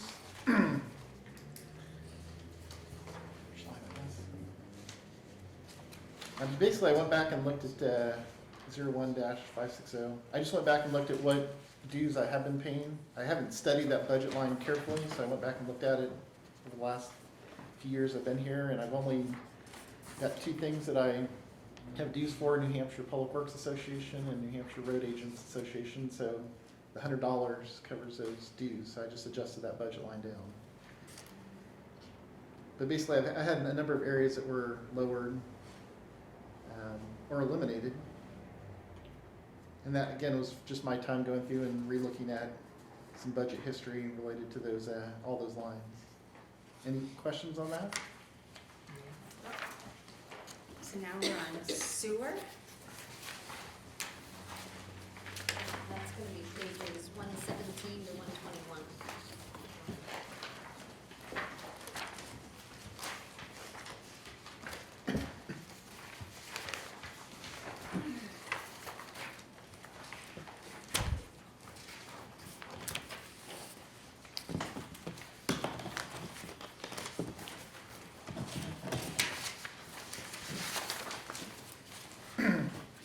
As a lot of you know, sewer's been a high priority for Jim and I. A lot of activity going on there. In terms of the operating budget, I think I'll just go through and answer the questions, unless you guys wanted me to Sure. cover increases or decreases.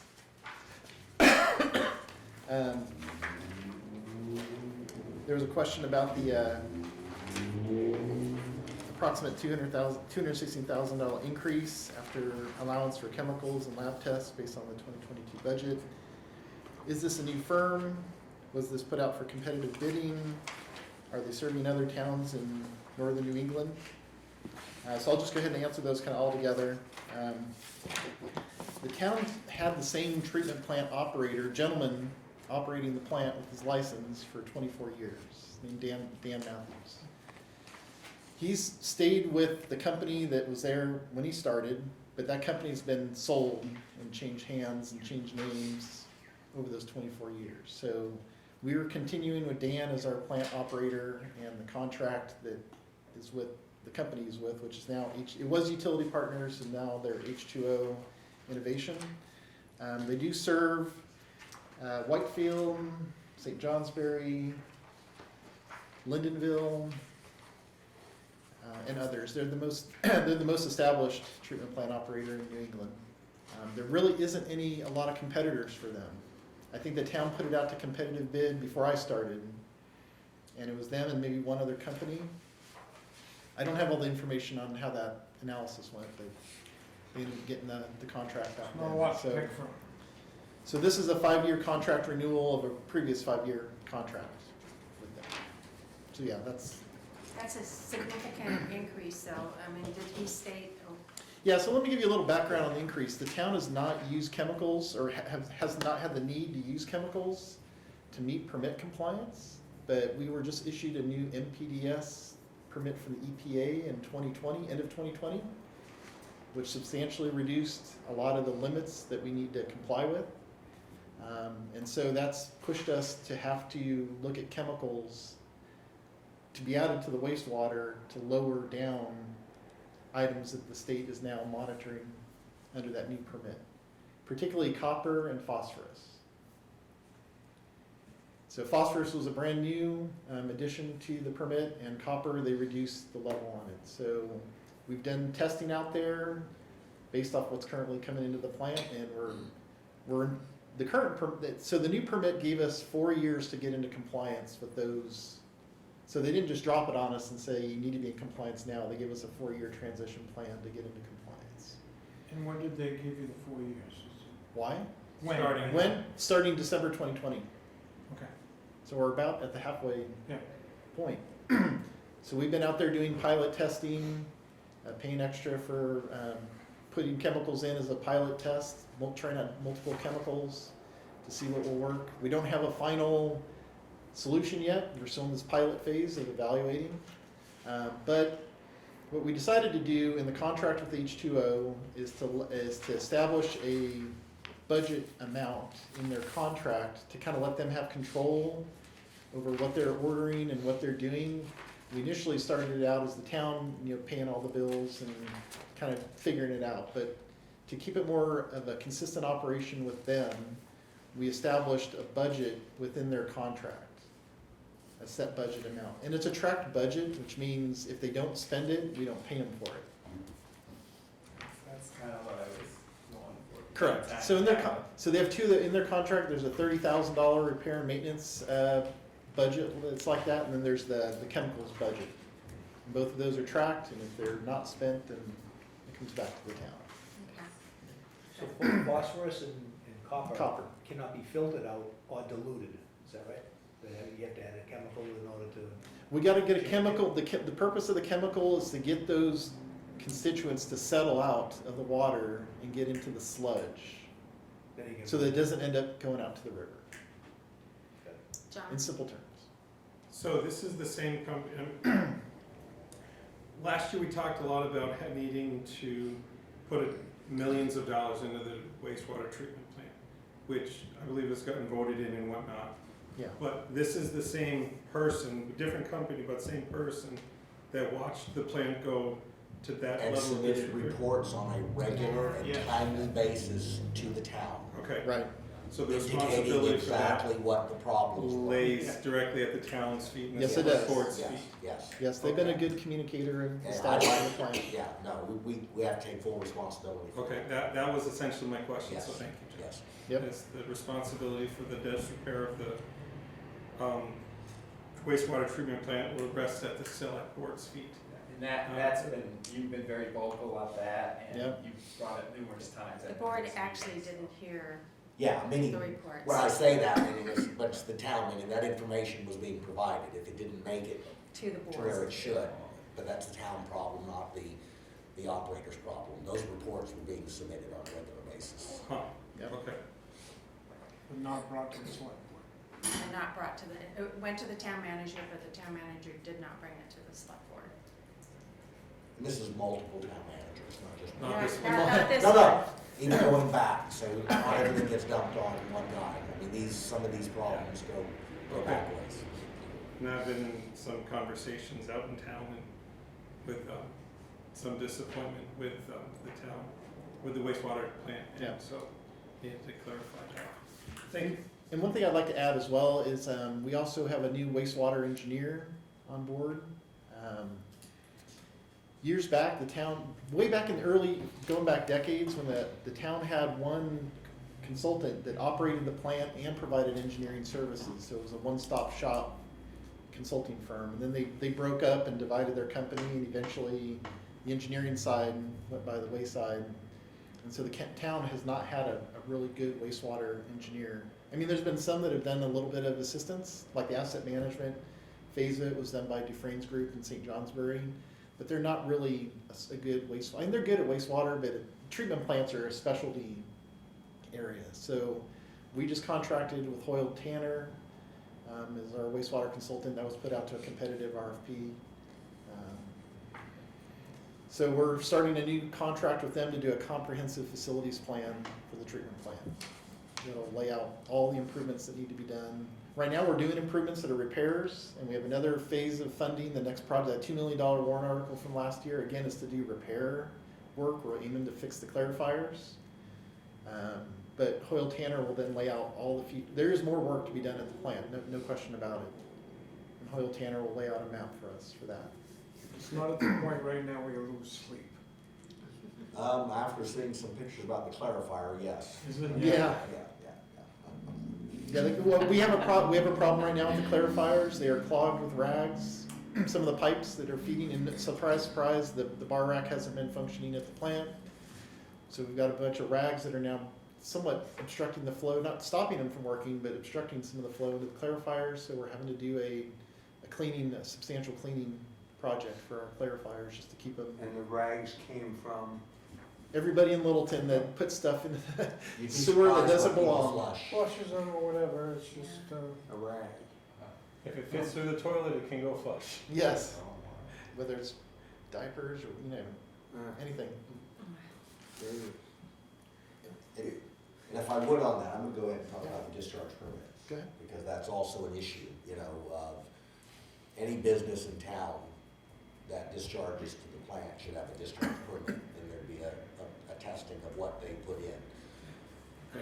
Typical small business is a bathroom, it's not that big of a problem. If you're a restaurant or a brewery, what you're putting in is significantly much more. Part of Eric's job is going through that, and there are some discharge permits that haven't been looked at in 10 years in the community. There are some businesses that should have a permit that don't. So And there's stuff that's being discharged that shouldn't be, I'm sure. that's what part of, not only is the plant itself in problems and we're costing us more money to treat what's going into it, but the reverse of that is we also then have to have a much more proactive process of going back out and starting to meet with discharge permit owners and making sure that what they're discharging and their testing and their compliances are in place. So there's the potential here over the next couple of months that there could be some pushback from the community because someone's gonna say, well, nobody's knocked on my door for 10 years and bothered to ask. Nobody's checked my grease trap. Or, what do you mean I have to have a grease trap? Okay, I mean, so. Yeah. so Or grid. yeah, so it's a two-pronged process of trying to get what's going into it under control and also get the plant so that it can handle what it's supposed to treat. Yeah. so part of that is having to hold the water a lot longer before it can go back into the river to get it treated.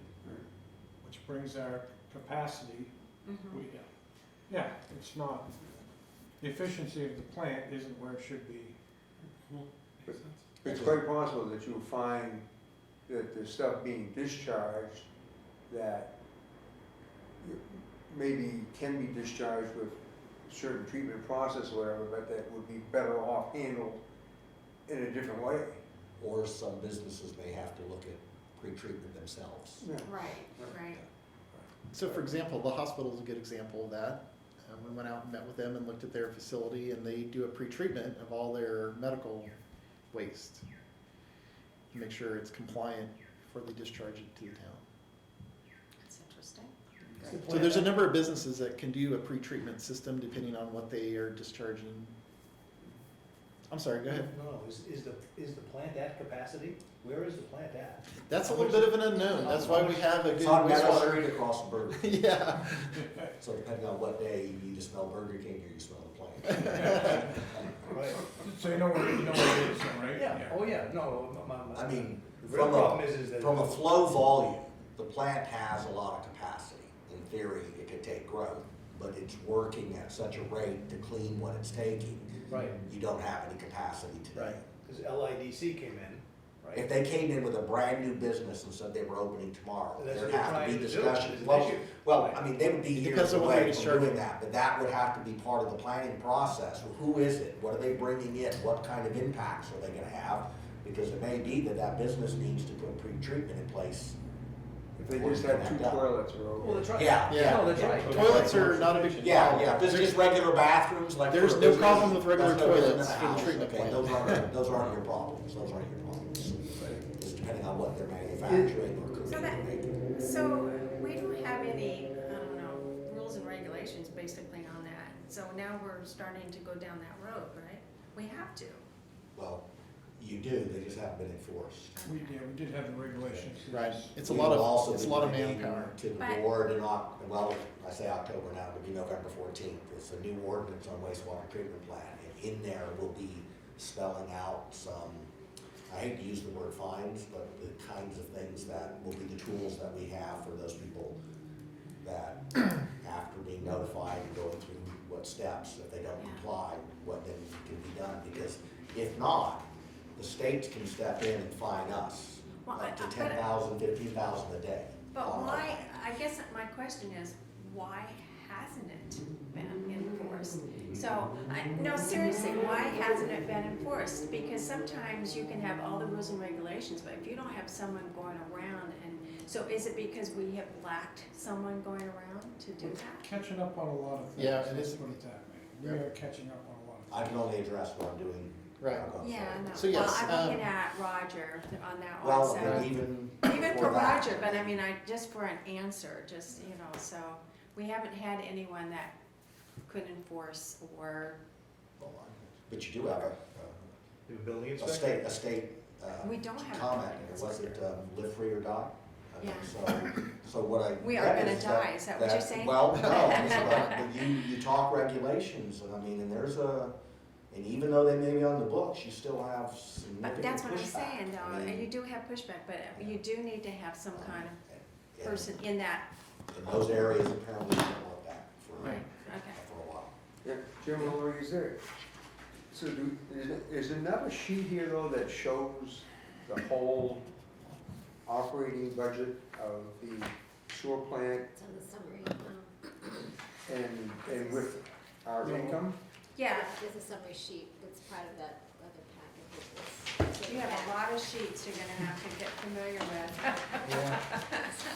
Lori has given us a lot of information. It's like, No, the it's sewer a budget, summary. okay. There was a question about indirect costs. Lori, did you have that in a sheet? I'm sorry, what? The indirect costs, did you put that in the book somewhere? This was something from before. It'd be in their packet. Yeah. And I think it was- If not, I'll print it out. Well, no, they just moved the operating costs and the revenue, Yeah, that should but be on, yeah. Yeah. This one before. It's from before, yeah. I'll step out of your way. I've got so many spreadsheets, like, all over the place. So the sewer budget, is that where the cost and, so, Yeah, 1,274,400. yes, right here. You have it? Yeah, right here. Yeah, do you have it? It's right here. That was yours.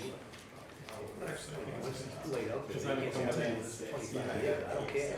Now, that's like saying, I've been going 65 miles an hour on Main Street for 20 years and I never got a ticket, so I just got lucky. Exactly, that's right. You can't be grandfathered some of these regulations.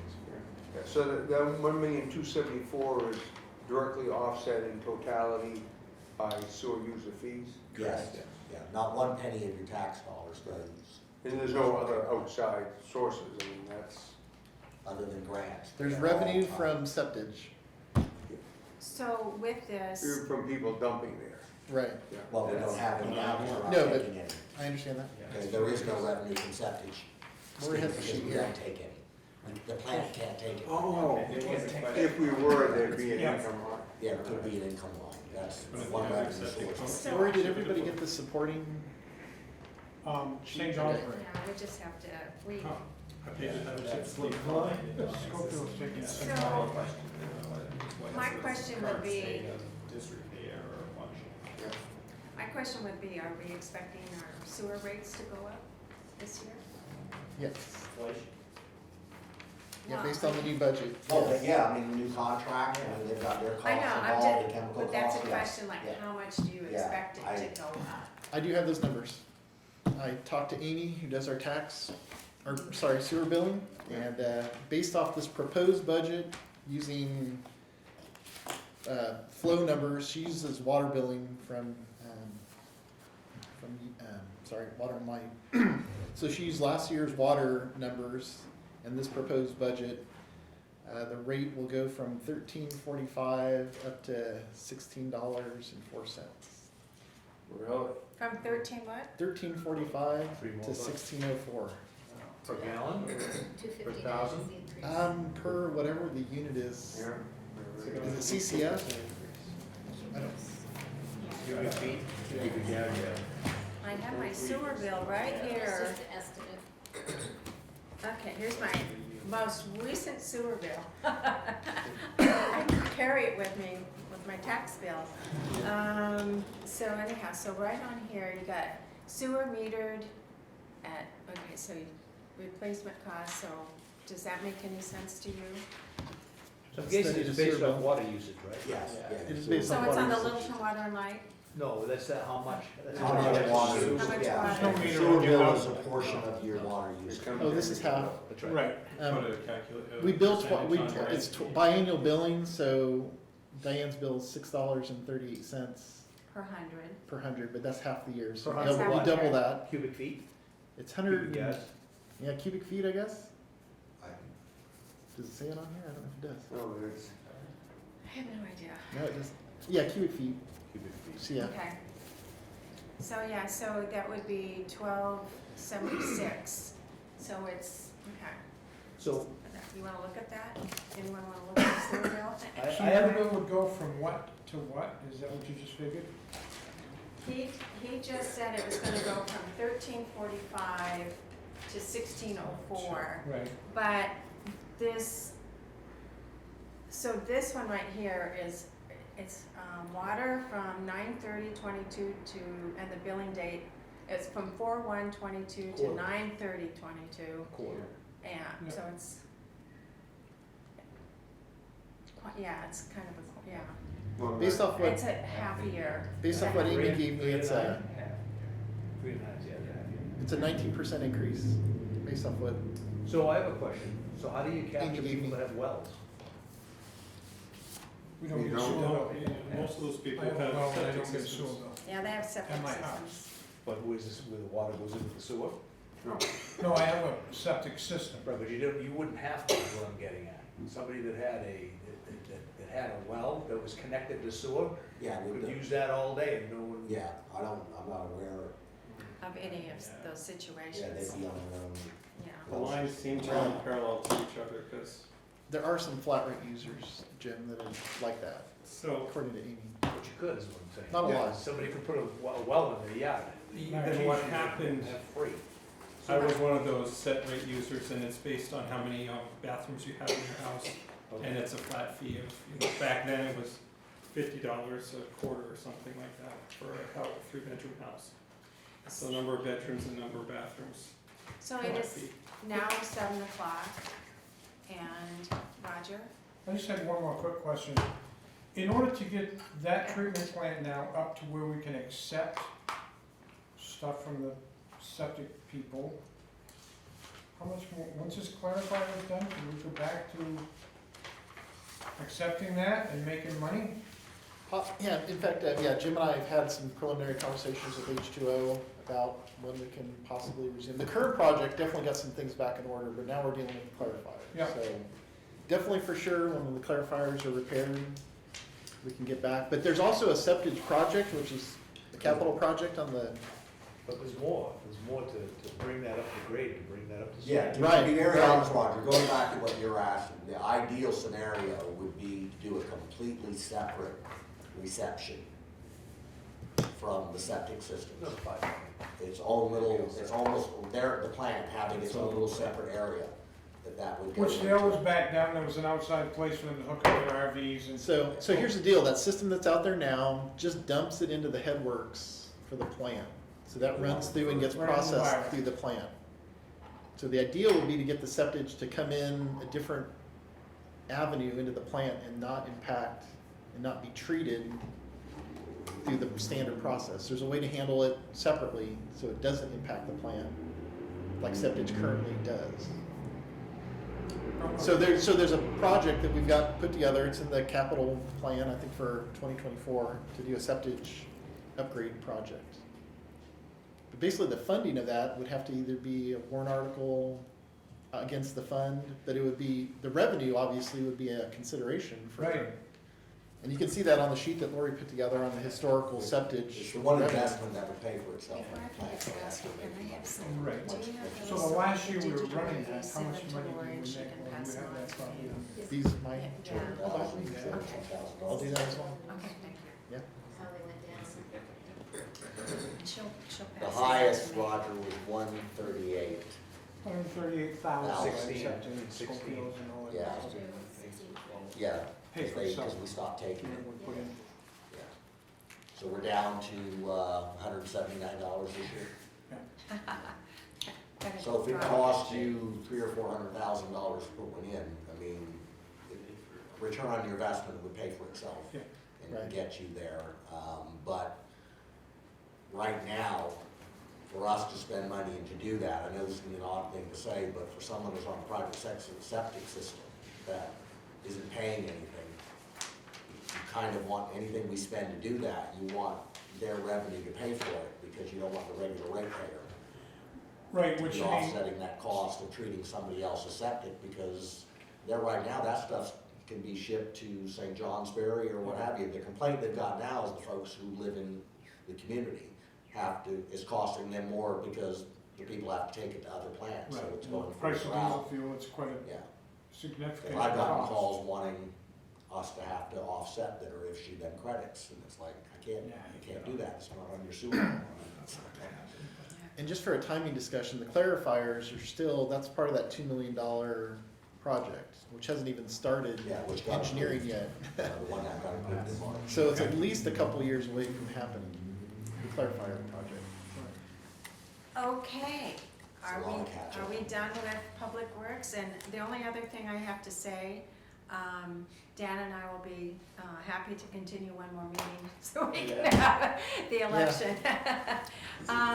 So we do have a school meeting this Tuesday at 5 to 7. It's at the school band room, so This coming Tuesday. this Tuesday. So we have 4 meetings with the school. The first one is this coming Tuesday, 5 to 7 in the band room. And our next meeting with the town, we'll be discussing the fire and rescue budgets. And just a reminder to provide your questions by Tuesday, just so we can get them to the department heads, and so they can have time to prepare. So, and that, let's see, that will be at the Heald Room at the Littleton Community Center. The fire and So- rescue? The fire and rescue. And then, you know, that, I mean, And that is 5 to 7 on October 27th. So, It's pages so 70. both meetings are 5 to 7. yes, we're all 5 to 7 That was in your from email, now on. wasn't it? Yeah, yeah. It's just that it's pages 72 to 81 in your big packet, that'll be fire and ambulance, so if you go through it and you have questions, something's not there, not clear, you know, those are the kind of questions you wanna send on to Diane, we can get them for you, so that you're ready to answer. Okay. Okay, Thank you, everyone. I I have one appreciate question it. before you go. Yeah. That $2 million that funds the sewer now, that was for this year. Like, can that be accrued for the next year? Do you hold on to that money, or do you Yes. spend it? Yeah, there's a certain window.